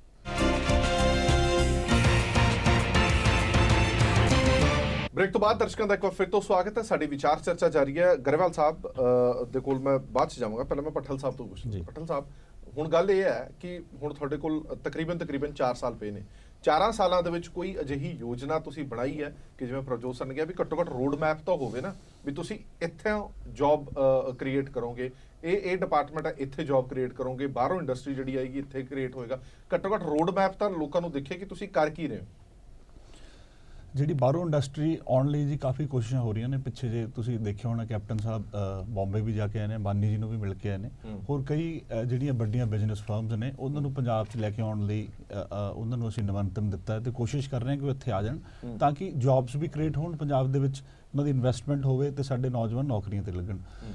ਬਾਕੀ ਕੁਝ ਯੋਜਨਾਵਾਂ ਤੇ ਜਿਹੜੀਆਂ ਤੁਸੀਂ ਖੇਤੀਬਾੜੀ ਦੇ ਨਾਲ ਰਿਲੇਟਡ ਨੇ ਜੋ ਇਹਨਾਂ ਨੇ ਦੱਸਿਆ, ਉਹ 'ਤੇ ਵੀ ਵਰਕ ਹੋ ਰਿਹਾ ਕਿ ਜਿਵੇਂ ਹੁਣ ਤੁਸੀਂ ਦੇਖੋ ਇੱਕ ਡੈਰੀ ਫਾਰਮਿੰਗ ਦਾ ਕੰਮ ਹੁੰਦਾ, ਬਹੁਤ ਵਧੀਆ ਕੰਮ ਹੈ। ਉਹ 'ਤੇ ਗਵਰਨਮੈਂਟ ਸਬਸਿਡੀ ਵੀ ਦਿੰਦੀ ਹੈ ਤੇ ਇਹ 'ਤੇ ਵਿਚਾਰ ਹੋਰ ਇਹ 'ਤੇ ਟੈਕਨੀਕਲ ਤਰੀਕੇ ਨਾਲ ਸੋਚਿਆ ਜਾਊਗਾ, ਕੁਝ ਸਬਸਿਡੀ ਵਧਾਈ ਜਾਵੇ ਜਾਂ ਕੁਝ ਟ੍ਰੇਨਿੰਗ ਪ੍ਰੋਗਰਾਮਸ ਇਹ 'ਤੇ ਦਿੱਤੇ ਜਾਣ। ਇਹ ਬਹੁਤ ਵਧੀਆ ਕੰਮ ਹੈ ਔਰ ਕਈ ਬੰਦੇ ਨੂੰ ਬੜੇ ਵਧੀਆ ਤਰੀਕੇ ਨਾਲ ਚਲਾ ਵੀ ਰਹੇ ਨੇ ਔਰ ਰੋਜ਼ਗਾਰ ਵੀ ਆਪਣੇ ਆਪ 'ਚ ਖੇਤੀ ਨਾਲ ਜੁੜਿਆ ਹੋਇਆ ਵੀ ਹੈ ਤੇ ਬਹੁਤ ਵਧੀਆ ਹੈ। ਇਸੇ ਤਰੀਕੇ ਜੇ ਤੁਸੀਂ ਦੇਖੋ ਤਾਂ ਫਲਾਵਰਸ ਦਾ ਕੰਮ ਜਿਹੜਾ ਹੁੰਦਾ ਹੈ, ਜਿਹਨੂੰ ਆਪਾਂ ਪੋਲੀ ਹਾਊਸਿਸ ਕਹਿੰਦੇ ਆ, ਇਹ ਸਭ ਕੁਝ ਹੁੰਦਾ ਹੈ, ਇਹ ਤਾਂ ਸਾਰਿਆਂ ਨੂੰ ਪਤਾ ਹੁੰਦਾ ਹੈ, ਪਰ ਗੱਲ ਇਹ ਹੈ ਕਿ ਤੁਸੀਂ ਇਨੀਸ਼ੀਏਟਿਵ ਕੀ ਹੈ, ਤੁਹਾਡਾ ਇਨੀਸ਼ੀਏਟਿਵ ਕੀ ਹੈ, ਤੁਸੀਂ ਕੀ ਕਰ ਰਹੇ ਹੋ। ਤੁਸੀਂ ਕੋਈ ਸਬਸਿਡੀ, ਕੋਈ ਨਵੀਂ ਪਾਲਿਸੀ, ਕੋਈ ਨੌਜਵਾਨਾਂ ਤੱਕ ਗੱਲ ਵੀ ਪਹੁੰਚਾ ਰਹੇ ਹੋ। ਤੁਹਾਡੇ ਜੌਬ ਫੇਅਰਸ ਤਾਂ ਸਾਰੇ ਹੀ ਕਰ ਰਹੇ ਕਿ ਫੇਲ ਹੁੰਦੇ ਨਜ਼ਰ ਆ ਰਹੇ ਨੇ। ਘੱਟੋ ਘੱਟ ਜੌਬ ਫੇਅਰਸ, ਜਿਹੜੀ ਨੌਕਰੀ ਉਹਨਾਂ ਨੂੰ ਮਿਲਣੀ, ਜੇ ਕਿਸੇ ਨੇ ਆਪਣਾ ਕਿੱਤਾ ਕੋਈ ਰੋਜ਼ਗਾਰ ਸ਼ੁਰੂ ਕਰਨਾ ਹੈ, ਉਹ ਪਾਲਿਸੀ ਤਾਂ ਉਹਨਾਂ ਤੱਕ ਪਹੁੰਚੇ ਨਾ। ਬਿਲਕੁਲ ਪਹੁੰਚੂਗੀ ਜੀ, ਮੈਂ ਤੁਹਾਨੂੰ ਉਹੀ ਦੱਸ ਰਿਹਾ। ਜਿਵੇਂ ਇਹ ਪੋਲੀ ਹਾਊਸਿਸ ਨੇ, ਇਹ ਵੀ ਖੇਤੀਬਾੜੀ ਦੇ ਨਾਲ ਸੰਬੰਧਿਤ ਨੇ, ਇਹ 'ਤੇ ਸਬਸਿਡੀ ਵੀ ਆਉਂਦੀ ਹੈ। ਇੱਕ ਤਾਂ ਇਹ ਬਹੁਤ ਵਧੀਆ ਤਰੀਕੇ ਨਾਲ ਪ੍ਰੋਸੈਸ ਵਧੀਆ ਚੱਲੇ ਤਾਂ ਕਿ ਸਬਸਿਡੀ ਟਾਈਮ ਤੇ ਮਿਲੇ। ਇਹ ਨਾ ਹੋਏ ਕਿ ਅਪਲਾਈ ਆਪਾਂ ਕਰੀ ਹੋਈ ਹੈ, ਮਿਲਣੀ ਹੈ ਬਟ ਮਿਲੇ 6 ਮਹੀਨੇ ਬਾਅਦ। ਇਹ ਤਾਂ ਤੁਸੀਂ ਉਹ ਦੇਣੀ ਹੈ ਨਾ। ਬਿਲਕੁਲ ਉਹੀ ਦੱਸ ਰਿਹਾ ਤੁਹਾਨੂੰ ਜੀ। ਇਹ ਸਾਰੀਆਂ ਚੀਜ਼ਾਂ ਤੇ ਵਿਚਾਰ ਹੋ ਰਿਹਾ। ਇਹਦੇ ਕੀ ਟ੍ਰੇਨਿੰਗ ਪ੍ਰੋਗਰਾਮਸ ਨੇ, ਕਿਹੜੇ ਕੰਮ ਸਾਡੇ ਨੌਜਵਾਨ ਖੇਤੀ ਰਿਲੇਟਡ ਕਰਨਗੇ। ਠੀਕ ਹੈ। ਮੈਂ ਪਟਲ ਸਾਹਿਬ ਥੋੜੀ ਗੱਲਾਂ ਤੋਂ ਸਿਰਫ ਇਹ ਲੱਗ ਰਿਹਾ ਹੈ ਪਿਛਲੇ 10 ਮਹੀਨਿਆਂ ਦੇ ਵਿੱਚ ਹੋਇਆ ਹਲੇ ਕੁਝ ਨਹੀਂ ਹੋ ਰਿਹਾ। 10 ਮਹੀਨਿਆਂ ਦੇ ਵਿੱਚ ਗਰਾਊਂਡ ਤੇ ਕੋਈ ਇੱਕ ਚੀਜ਼ ਵੀ ਤੁਹਾਨੂੰ ਨਜ਼ਰ ਨਹੀਂ ਆ ਰਹੀ, ਸਿਰਫ ਆਨਗੋਇੰਗ ਹੈ, ਪ੍ਰੋਸੈਸ ਹੀ ਚੱਲੀ ਜਾ ਰਿਹਾ ਹੈ। ਆਨਗੋਇੰਗ ਨਹੀਂ ਹੈ ਜੀ, ਇਹ ਤੇ ਆਲਰੇਡੀ ਕੰਮ ਸ਼ੁਰੂ ਹੋ ਗਿਆ। ਐਗਰੀਕਲਚਰ ਡਿਪਾਰਟਮੈਂਟ ਦੀਆਂ ਮੀਟਿੰਗਸ ਵੀ ਲਈਆਂ ਜਾ ਚੁੱਕੀਆਂ ਨੇ। ਸੋ ਇਹ ਜਿਹੜੇ ਸਾਡੇ ਇੱਥੇ ਡੈਰੀ ਫਾਰਮਿੰਗ ਦੇ ਡਾਇਰੈਕਟਰ ਸਾਹਿਬ ਨੇ ਮੁਹਾਲੀ ਬੰਦੇ ਨੇ, ਉਹਨਾਂ ਨਾਲ ਵੀ ਸਰਕਾਰ ਦੀ ਮੀਟਿੰਗ ਹੋ ਚੁੱਕੀ ਹੈ। ਦੇਖੋ ਹਰਪ੍ਰੀਤ ਜੀ, ਆਪਣਾ ਜੋ ਕੁਝ ਕਹਿ ਰਹੇ ਨੇ, ਆਪਣਾ ਸੌਰੀ ਟੂ ਸੇ ਬਟ ਇਹ ਸੈਂਟਰਲ ਗਵਰਨਮੈਂਟ ਦੀ ਆਨਗੋਇੰਗ ਸਕੀਮਸ ਹੈਗੀਆਂ, ਚਾਹੇ ਹਾਰਟੀਕਲਚਰ ਮਿਸ਼ਨ ਹੋਏ, ਚਾਹੇ ਡੈਰੀ ਡਿਵੈਲਪਮੈਂਟ ਹੋਏ, ਇਹ ਆਨਗੋਇੰਗ ਸਕੀਮ ਹੈਗੀਆਂ। ਇਹ ਆਨਗੋਇੰਗ ਸਕੀਮ ਦਾ ਅੱਜ ਦਾ ਨਹੀਂ, ਪਿਛਲੇ 8-10 ਸਾਲਾਂ ਤੋਂ ਕਿਸਾਨ ਵੀਰ ਲਾਭ ਲੈ ਰਹੇ ਨੇ। ਹੁਣ ਪੰਜਾਬ ਜਿਸ ਮੋੜ ਤੇ ਹੈ, ਇਹਨਾਂ ਨੇ ਜੋ ਆਪਣਾ ਵਾਅਦਾ ਕੀਤਾ ਸੀ ਕਿ ਅਸੀਂ ਨਵੀਂ ਨੌਕਰੀਆਂ ਲਿਆਵਾਂਗੇ, ਅਸੀਂ 20 ਲੱਖ 22 ਲੱਖ ਨੌਕਰੀਆਂ ਨਵੀਆਂ ਲਿਆਵਾਂਗੇ, ਉਹਦੇ ਵਾਸਤੇ ਇਹਨਾਂ ਨੂੰ ਜਿਹੜੇ ਕਦਮ ਨੇ ਉਹ ਕੋਈ ਹੋਰ ਅਲੱਗ ਤੋਂ ਕਦਮ ਚੱਕਣੇ ਪੈਣਗੇ ਔਰ ਇਹਨਾਂ ਨੂੰ ਜ਼ਮੀਨ ਤੇ ਨੌਕਰੀਆਂ ਆਪਣਾ ਕ੍ਰੀਏਟ ਕਰਨੀਆਂ ਪੈਣਗੀਆਂ। ਹੁਣ ਆਪਾਂ ਕਹੀਏ ਵੀ ਜਿਹੜੇ ਪੁਰਾਣੇ ਚੱਲ ਰਹੇ ਨੇ ਉਹਦੇ ਨਾਲ ਹੋਰ ਥੋੜਾ ਜਿਹਾ ਵਾਧਾ ਹੋ ਜਾਊਗਾ, ਉਹ ਤਾਂ ਹੁੰਦਾ ਹੀ ਰਹਿਣਾ। ਆਪਾਂ ਕੀ ਕਰ ਰਹੇ ਹਾਂ, ਆਪਾਂ ਕੀ ਨਵਾਂ ਕੀਤਾ ਹੈ, ਕਿਉਂਕਿ 8-9 ਮਹੀਨੇ ਚ ਲੱਗ ਨਹੀਂ ਰਿਹਾ ਕਿ ਕੁਝ ਨਵਾਂ ਹੋਇਆ। ਵੱਡੀ ਗੱਲ ਇਹ ਹੈ ਕਿ ਜੇ ਤੁਸੀਂ 20 ਲੱਖ ਦਾ ਦਾਵਾ ਕੀਤਾ ਹੈ ਤਾਂ ਐਵਰੇਜ 4 ਲੱਖ ਰੁਪਏ ਪਰ ਸਾਲ ਬਣਦੀ ਹੈ। ਤੁਸੀਂ ਇਹ ਦੱਸੋ ਸਾਲ ਤੁਹਾਡਾ ਖਤਮ ਹੋਣ ਵਾਲਾ ਹੈ, 4 ਲੱਖ ਦੇ ਨੇੜੇ ਤੇੜੇ ਵੀ ਤੁਹਾਡਾ ਅੰਕੜਾ ਨਹੀਂ, 4 ਲੱਖ ਤਾਂ ਛੱਡੋ 40,000 ਦੇ ਨੇੜੇ ਤੇੜੇ ਨਹੀਂ ਜੀ, ਨਹੀਂ ਇਹ ਗਲਤ ਗੱਲ ਹੈ ਜੀ। 1000-2000 ਸਰਕਾਰੀ ਨੌਕਰੀ ਨਹੀਂ ਹੋਈ ਹੋਣੀ ਔਰ ਸ਼ਾਇਦ 19 ਵੀ ਨਹੀਂ ਹੋਈ ਹੋਣੀ, ਤੇ ਆਪਣਾ ਹੋਰ 2-4 ਹਜ਼ਾਰ ਇੱਧਰ ਉੱਧਰ ਹੋ ਗਏ ਹੋਣੇ। ਇਹ ਮੈਨੂੰ ਲੱਗਦਾ 5-7 ਹਜ਼ਾਰ ਵੀ ਨਹੀਂ ਉੱਤੇ ਟੱਪੇ ਹੋਣੇ। ਪਟਲ ਸਾਹਿਬ ਵਾਦਾ ਮੈਨੂੰ ਲੱਗਦਾ ਵੱਡਾ ਕਰਤਾ ਤੁਸੀਂ 20 ਲੱਖ ਦਾ। ਨਹੀਂ ਜੀ, ਐਸੀ ਕੋਈ ਗੱਲ ਨਹੀਂ ਹੈ, ਸਾਰਾ ਕੁਝ ਪਲੈਨਿੰਗ ਦੇ ਅਧੀਨ ਹੀ ਚੱਲ ਰਿਹਾ। ਔਰ ਮੈਂ ਸਮਝਦਾ ਕਿ ਇਹਦਾ ਜਿਹੜਾ ਰਿਜ਼ਲਟ ਹੈ, ਜਿਵੇਂ ਤੁਸੀਂ ਇਸ ਸਾਲ ਦੀ ਗੱਲ ਕਰੀ ਹੈਗੀ ਆ, ਆਉਂਦੇ 3-4 ਮਹੀਨਿਆਂ ਦੇ ਵਿੱਚ ਇਹਦਾ ਰਿਜ਼ਲਟ ਮਿਲ ਜੂਗਾ।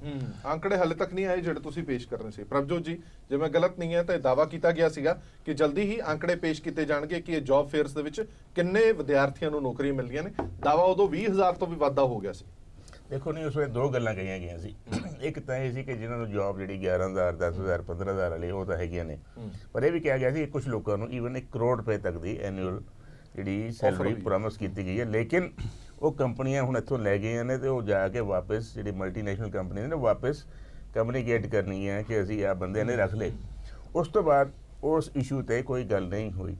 ਇਹਦਾ ਮਤਲਬ ਇਹ ਹੋਇਆ ਕਿ ਜਿਹੜੇ ਬੰਦਿਆਂ ਨੂੰ ਪ੍ਰੋਮਿਸ ਕੀਤਾ ਗਿਆ ਸੀ ਕਿ ਟਾਪ ਰੈਂਕਿੰਗ ਜੌਬ ਜਾਂ ਵਾਈਟ ਕਾਲਰ ਜੌਬਸ, ਉਹ ਪ੍ਰੋਸੈਸ ਸਿਰਫ ਉੱਥੇ ਕਹਿਣ ਤੱਕ ਹੀ ਰਿਹਾ।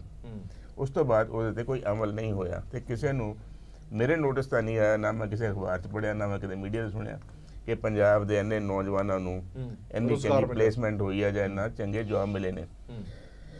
ਤੇ ਜੇ ਜੌਬਸ ਨਹੀਂ ਮਿਲ ਰਹੀਆਂ ਤਾਂ ਅਸੀਂ ਜੌਬਸ ਕ੍ਰੀਏਟ ਕਰਨਾ ਚਾਹੁੰਦੇ ਤਾਂ ਕਿੱਥੇ ਕ੍ਰੀਏਟ ਕਰਨਾ ਚਾਹੁੰਦੇ ਹਾਂ।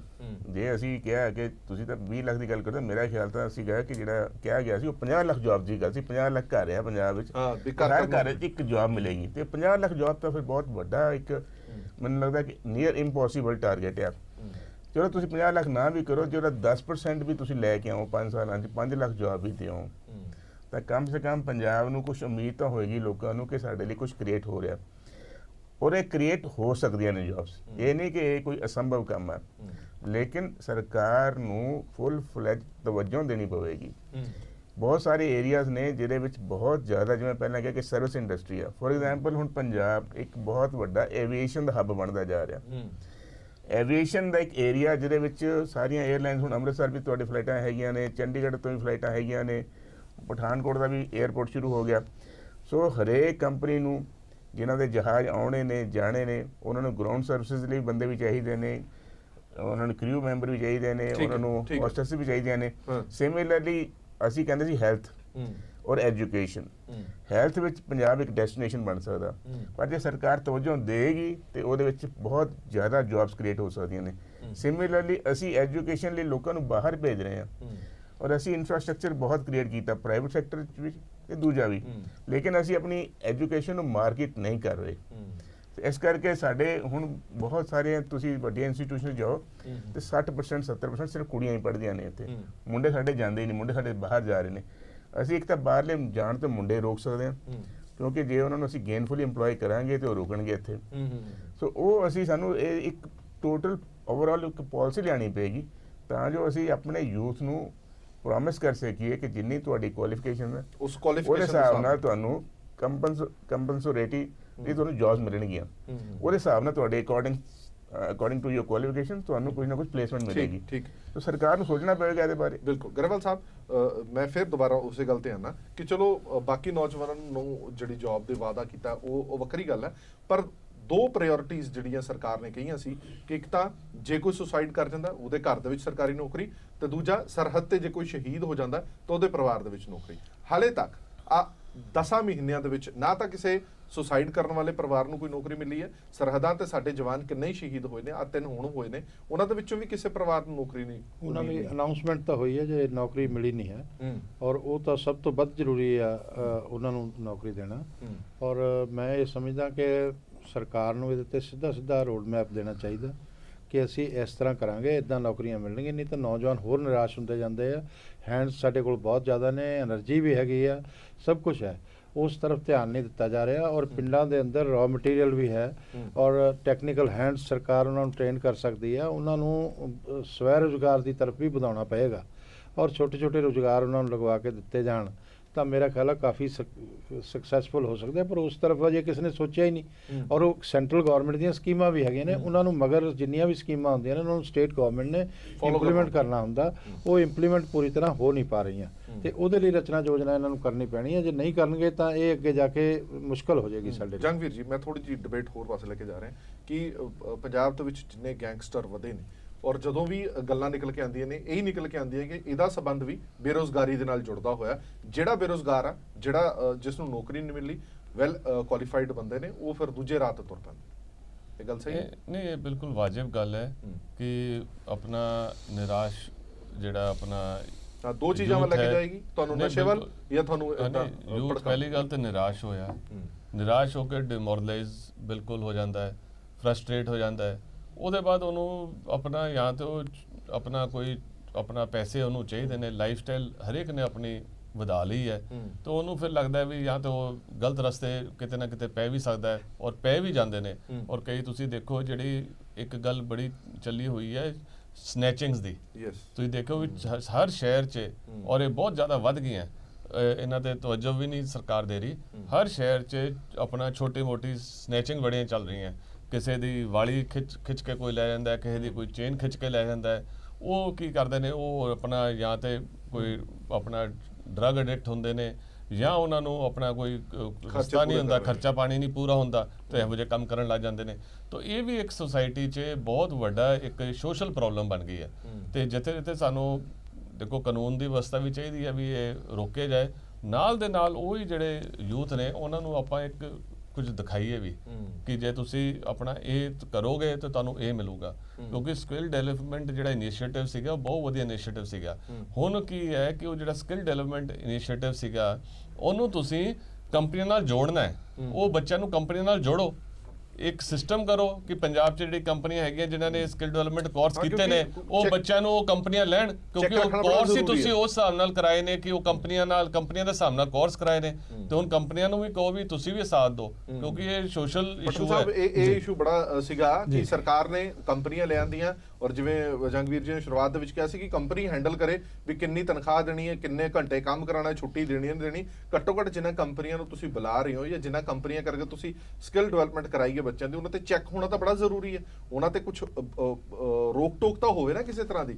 ਮਤਲਬ ਜੇ ਤੁਸੀਂ ਉਹਨਾਂ ਨੂੰ ਛੱਡ ਦਿੱਤਾ ਤਾਂ ਉਹ ਜਿੰਨਾ ਮਰਜ਼ੀ ਮਿਸਯੂਜ਼ ਕਰੀ ਜਾਣ, ਬਿਲਕੁਲ ਮੈਨ ਪਾਵਰ ਦਾ ਨਹੀਂ ਕਰੀ ਜਾਊਗੀ, ਉਹਨਾਂ ਤੇ ਚੈੱਕ ਪੂਰਾ ਹੋਊਗਾ। ਮੈਂ ਤੁਹਾਨੂੰ ਇਹ ਵੀ ਗੱਲ ਇੱਕ ਦੱਸਣੀ ਚਾਹੁੰਦਾ ਕਿ ਜੇ ਤੁਸੀਂ ਦੇਖੋ ਜਿਵੇਂ ਆਪਣਾ ਲੁਧਿਆਣਾ ਇੱਕ ਇੰਡਸਟਰੀ ਸਿਟੀ ਹੈ, ਉੱਥੇ 80% ਜਿਹੜੇ ਬੰਦੇ ਸੁਪਰਵਾਈਜ਼ਰ ਨੇ ਜਾਂ ਟੈਕਨੀਕਲ ਬੰਦੇ ਆ ਉਹ ਸਾਰੇ ਬਿਹਾਰ ਜਾਂ ਯੂਪੀ ਜਾਂ ਹੋਰ ਸਟੇਟਸ ਤੋਂ ਆਏ ਹੋਏ ਆ, ਜਦ ਕਿ ਉਹਨਾਂ ਦੀ 50,000 ਤੋਂ ਲੈ ਕੇ 70,000 ਤੱਕ ਵੀ ਤਨਖਾਹ ਹੈਗੀ ਹੈ। ਆਪਣੇ ਨੌਜਵਾਨ ਵੀ ਉਹ ਟੈਕਨੀਕਲ ਪੋਸਟ ਤੇ ਜਾ ਸਕਦੇ ਨੇ। ਸੋ ਇਹ ਇੱਕ ਦਿਨ ਸਾਡੀ ਇਹ ਮੀਟਿੰਗ ਹੋਈ ਸੀ ਬਕਾਇਦਾ ਸਾਰੀ ਬੁਲਾਰਿਆਂ ਦੀ ਆਪਸ ਦੇ ਵਿੱਚ, ਸਾਥੋਂ ਇੱਕ ਰਿਪੋਰਟ ਲਈ ਗਈ ਸੀ ਉਹ 'ਚ ਅਸੀਂ ਇਹ ਦੱਸਿਆ ਸੀ ਕਿ ਜਿਹੜੀਆਂ ਇਹੋ ਜਿਹੀਆਂ ਚੀਜ਼ਾਂ ਨੇ ਜੇ ਇਹਦੇ ਕੋਈ ਆਪਾਂ ਸਕਿੱਲ ਡਿਵੈਲਪਮੈਂਟ ਦੇ ਪ੍ਰੋਗਰਾਮਸ ਬਣਾਈਏ ਤਾਂ ਆਪਣਾ ਕਾਫੀ ਜ਼ਿਆਦਾ ਮਸਲਾ ਜਿਹੜਾ ਹੈ ਹੱਲ ਹੁੰਦਾ ਹੈ ਇੱਥੇ। ਸੋ ਉਹ ਵੀ ਉਹਦੇ ਤੇ ਵੀ ਪੂਰਾ ਕੰਮ ਹੋ ਰਿਹਾ ਜਿਵੇਂ ਕਿ ਤੁਸੀਂ ਦੱਸਿਆ, ਉਹ ਜਲਦੀ ਆਉਣ ਵਾਲਾ ਟਾਈਮ ਕਰਦੇ ਆ। 10 ਮਹੀਨੇ ਤਾਂ ਤੁਹਾਡੇ ਨਿਕਲ ਗਏ ਨੇ, ਤੁਸੀਂ ਹਲੇ ਵੀ ਕਹਿ ਰਹੇ ਹੋ ਕਿ ਕੰਮ ਹੋ ਰਿਹਾ ਔਰ ਕੰਮ ਦੀ ਰਿਪੋਰਟ ਜਦੋਂ ਆਏਗੀ ਉਦੋਂ ਹੀ ਪਤਾ ਲੱਗੇਗਾ ਕੰਮ ਹੋਇਆ। ਜਸਮੀਨ, ਲਾਸਟ ਮੈਂ ਤੁਹਾਡੇ ਤੋਂ ਜਾਣਨਾ ਚਾਹਨਾ ਕਿ ਪੰਜਾਬ ਦਾ ਨੌਜਵਾਨ ਨਿਰਾਸ਼ਤਾ ਵੱਲ ਵੱਧ ਰਿਹਾ? ਬਿਲਕੁਲ ਵੱਧ ਰਿਹਾ ਜੀ। ਦੇਖੋ ਆਪਾਂ ਸਟਾਰਟਿੰਗ ਤੋਂ ਲੈ ਕੇ ਜਦੋਂ ਬਚਪਨ ਤੋਂ ਸਕੂਲ ਦੇ ਵਿੱਚ ਜਾਂਦੇ ਆ, ਬਸ ਇਹੀ ਇੱਕੋ ਗੱਲ ਹੁੰਦੀ ਹੈ ਕਿ ਪੜ੍ਹੋ, ਨੌਕਰੀ ਲੱਗੋਗੇ, ਇੱਕ ਸੁਖੀ ਲਾਈਫ ਮਿਲੂਗੀ ਤੁਹਾਨੂੰ, ਸੁਖੀ ਜ਼ਿੰਦਗੀ ਬਿਤਾਓਗੇ। ਸੋ ਜਦੋਂ ਬੱਚਾ ਪੜ੍ਹਦਾ ਜਾਂਦਾ ਹੈ ਉਹਦੇ ਮਨ 'ਚ ਇਹ ਬੈਠਿਆ ਹੁੰਦਾ ਕਿ ਮੈਂ ਪੜ੍ਹੂੰਗਾ, ਮੈਨੂੰ ਵਧੀਆ ਨੌਕਰੀ ਮਿਲੂ, ਮੇਰਾ ਅੱਛਾ ਲਾਈਫ ਸਟਾਈਲ ਹੋਊ, ਮੇਰਾ ਵਧੀਆ ਸੁਖੀ ਜ਼ਿੰਦਗੀ ਸੁਖਾਲੀ ਨਿਕਲੂਗੀ। ਜਦੋਂ ਉਹ ਉਸ ਮੋੜ 'ਤੇ ਆ ਜਾਂਦਾ ਕਿ ਉਹਨੂੰ ਨੌਕਰੀ ਦਾ ਜਦੋਂ ਉਹਨੂੰ ਅਸਲੀਅਤ ਪਤਾ ਲੱਗਦੀ ਹੈ ਕਿ ਮੇਰੇ ਕੋਲ ਡਿਗਰੀਆਂ ਦਾ ਤਾਂ ਥੱਬਾ ਇਕੱਠਾ ਹੋ ਗਿਆ ਲੇਕਿਨ ਮੇਰੀ ਉਸ ਡਿਗਰੀ ਇੱਕ ਰੱਦੀ ਦੀ ਤਰ੍ਹਾਂ ਹੈ, ਮੈਂ ਕੁਝ ਵੀ ਨਹੀਂ ਕਰ ਸਕਦਾ ਉਹਦੇ ਲਈ, ਤਾਂ ਉਹ ਨਿਰਾਸ਼ਤਾ ਵੱਲ ਵੱਧ ਰਿਹਾ। ਇਹਦੇ 'ਚ ਮੈਂ ਇੱਕ ਚੀਜ਼ ਹੋਰ ਵੀ ਐਡ ਕਰਨੀ ਚਾਹੂੰਗਾ ਕਿ ਕਿਸੇ ਵੀ ਸੂਬੇ ਦਾ ਜਾਂ ਕਿਸੇ ਵੀ ਦੇਸ਼ ਦਾ ਸਭ ਤੋਂ ਜਿਹੜਾ ਪ੍ਰਾਈਮ ਕੰਸਰਨ ਹੁੰਦਾ ਉਹ ਯੂਥ ਹੁੰਦਾ ਹੈ। ਯੂਥ ਦੇ ਵਿੱਚ ਬਹੁਤ ਪੋਟੈਂਸ਼ੀਅਲ ਹੁੰਦਾ ਹੈ। ਸੋ ਮੈਂ ਇਸ ਗੱਲ ਨੂੰ ਜਦੋਂ ਸ਼੍ਰੋਮਣੀ ਅਕਾਲੀ ਦਲ ਦੀ ਪਿਛਲੀ ਸਰਕਾਰ ਸੀ, ਸਰਦਾਰ ਸੁਖਬੀਰ ਸਿੰਘ ਬਾਦਲ ਨੇ, ਉਦੋਂ ਯੂਥ ਲਈ ਉਹਨਾਂ ਨੇ ਬੜੇ ਵੈਲਫੇਅਰ ਪ੍ਰੋਗਰਾਮਸ ਲੈ ਕੇ ਆਏ ਸੀਗੇ ਕਿ ਯੂਥ ਨੂੰ ਅੱਗੇ ਲੈ ਕੇ ਆਇਆ ਜਾਵੇ। ਕਿਸੇ ਨੂੰ ਫੀਲਡ 'ਚ ਵੀ ਲੈ ਲਓ, ਚਾਹੇ ਉਹਨਾਂ ਦੀ ਐਜੂਕੇਸ਼ਨ ਨੂੰ, ਚਾਹੇ ਕਿਸੇ ਹੋਰ ਮੁੱਦੇ ਦੇ ਵਿੱਚ, ਉਹਨਾਂ ਚੀਜ਼ਾਂ ਨੂੰ ਅੱਗੇ ਵਧਾਉਣਾ ਚਾਹੀਦਾ ਹੈ। ਯੂਥ ਨੂੰ ਅਪਲਿਫਟ ਕਰਨਾ ਚਾਹੀਦਾ ਹੈ। ਯੂਥ ਪੋਟੈਂਸ਼ੀਅਲ ਹੈ, ਆਪਾਂ ਉਸ ਪੋਟੈਂਸ਼ੀਅਲ ਨੂੰ ਯੂਟਿਲਾਈਜ਼ ਨਹੀਂ ਹੋ ਪਾ ਰਿਹਾ ਸੀ, ਦੂਸਰੇ ਦੇਸ਼ਾਂ ਦੇ ਹੱਥਾਂ ਵਿੱਚ ਸੌਂਪ ਰਹੇ ਹੈ। ਉਹ ਆਪਾਂ ਨੂੰ ਐਕਸਪਲੋਇਟ ਕਰ ਰਹੇ ਨੇ ਸਿਰਫ ਇੱਕ ਸਿਕਿਉਰਿਟੀ ਆਫ ਜੌਬ ਦੇ ਕੇ। ਸੋ ਮਤਲਬ ਇਹ ਸੰਨੀ ਸੂਬੇ ਦੀ ਸਰਕਾਰ ਨੂੰ ਸੋਚਣਾ ਚਾਹੀਦਾ ਹੈ। ਸੋ ਨੌਜਵਾਨ ਜਿਹੜੀ ਪੀੜ੍ਹੀ ਹੈ ਉਹਨੂੰ ਨਿਰਾਸ਼ਤਾ, ਫਰਸਟ੍ਰੇਸ਼ਨ, ਉਹਦੇ ਆਊਟਕਮਸ ਬਹੁਤ ਸੀਵੀਅਰ ਹੁੰਦੇ ਆ। ਜਿਵੇਂ ਤੁਸੀਂ ਹੁਣੇ ਗੱਲ ਕੀਤੀ ਸੀ ਕਿ ਹਾਲਾਤ ਮਾੜੇ ਹੁੰਦੇ ਜਾਂਦੇ ਪੰਜਾਬ ਦੇ। ਸੋ ਇਹ ਚੀਜ਼ਾਂ ਨੇ ਜ਼ਰੂਰ ਸੋਚਣਾ ਚਾਹੀਦਾ। ਮੈਂ ਹਰਪ੍ਰੀਤ ਜੀ ਤੇ ਇੱਕ ਗੱਲ ਕਹਿਣੀ ਚਾਹੂੰਗਾ, ਜਿਵੇਂ ਤੁਸੀਂ ਕਿਹਾ ਕਿ ਗੈਂਗਸਟਰਸ ਬਹੁਤ ਵੱਧ ਗਏ ਆ, ਨਿਰਾਸ਼ ਹੋ ਕੇ ਇਸ ਰਸਤੇ ਸਾਡੇ ਨੌਜਵਾਨ ਚਲੇ ਗਏ ਆ, ਨਸ਼ੇ ਵੱਲ ਚਲੇ ਜਾਂਦੇ ਨੇ। ਮੈਂ ਤੁਹਾਨੂੰ ਦੱਸਣਾ ਚਾਹੁੰਦਾ ਕਿ ਇਹ ਜਿੰਨਾ ਇਹ ਸਿਸਟਮ ਚੱਲਿਆ ਪਿਛਲੇ ਜਦੋਂ ਸ਼੍ਰੋਮਣੀ ਅਕਾਲੀ ਦਲ ਦੀ ਸਰਕਾਰ ਸੀ 10 ਸਾਲ 'ਚ ਮੈਕਸਿਮਮ ਹੋਇਆ। ਕਿ ਮੈਂ ਤਾਂ ਇਹ ਕਹੀ ਨਹੀਂ ਰਿਹਾ ਕਿ ਤੁਹਾਡੇ ਵੇਲੇ ਵਧਿਆ, ਮੈਂ ਤਾਂ ਕਹਿ ਰਿਹਾ ਕਿ ਵਨ ਆਫ ਦਾ ਰੀਜ਼ਨ ਇਹ ਹੈਗਾ ਕਿ ਗੈਂਗਸਟਰ ਇਸ ਕਰਕੇ ਵੀ ਵਧਦੇ ਨੇ। ਬਿਲਕੁਲ ਬਿਲਕੁਲ। ਚਲੋ ਠੀਕ ਹੈ ਜੀ, ਉਮੀਦ ਅਸੀਂ ਇਹੀ ਕਰਦੇ ਹਾਂ ਕਿ ਜਿਵੇਂ ਪਟਲ ਸਾਹਿਬ ਨੇ ਕਿਹਾ ਕਿ ਕੰਮ ਹੋ ਰਿਹਾ, ਔਰ ਅਸੀਂ ਤਾਂ ਚਾਹੁੰਦੇ ਹਾਂ ਕਿ ਘਰ ਘਰ ਦੇ ਵਿੱਚ ਨੌਕਰੀ ਮਿਲੇ। ਜੇ ਘਰ ਘਰ ਨਹੀਂ ਮਿਲ ਸਕਦੀ, ਘੱਟੋ ਘੱਟ ਅੱਧਿਆਂ ਨੂੰ ਤਾਂ ਨੌਕਰੀ ਮਿਲ ਜਾਵੇ, ਜਿਹੜੀ ਕਿ ਫਿਲਹਾਲ ਨਜ਼ਰ ਨਹੀਂ ਆ ਰਹੀ ਜੋ ਗਰਾਊਂਡ ਤੇ ਸੱਚਾਈ ਹੈਗੀ ਹੈ। ਪਰ ਉਮੀਦ ਕਰਦੇ ਹਾਂ ਕਿ ਜਿਵੇਂ ਸਰਕਾਰ ਕਹਿ ਰਹੀ ਹੈ ਕਿ ਅਸੀਂ ਕੰਮ ਕਰ ਰਹੇ ਹਾਂ ਔਰ ਕੰਮ ਹੁੰਦਾ ਨਜ਼ਰ ਵੀ ਆਵੇ। ਦੇਸ਼ ਦੁਨੀਆ ਦੀ ਬਾਕੀ ਖਬਰਾਂ ਲਈ ਬਣੇ ਰਹੋ PTC ਨਿਊਜ਼ ਦੇ ਨਾਲ। ਧੰਨਵਾਦ।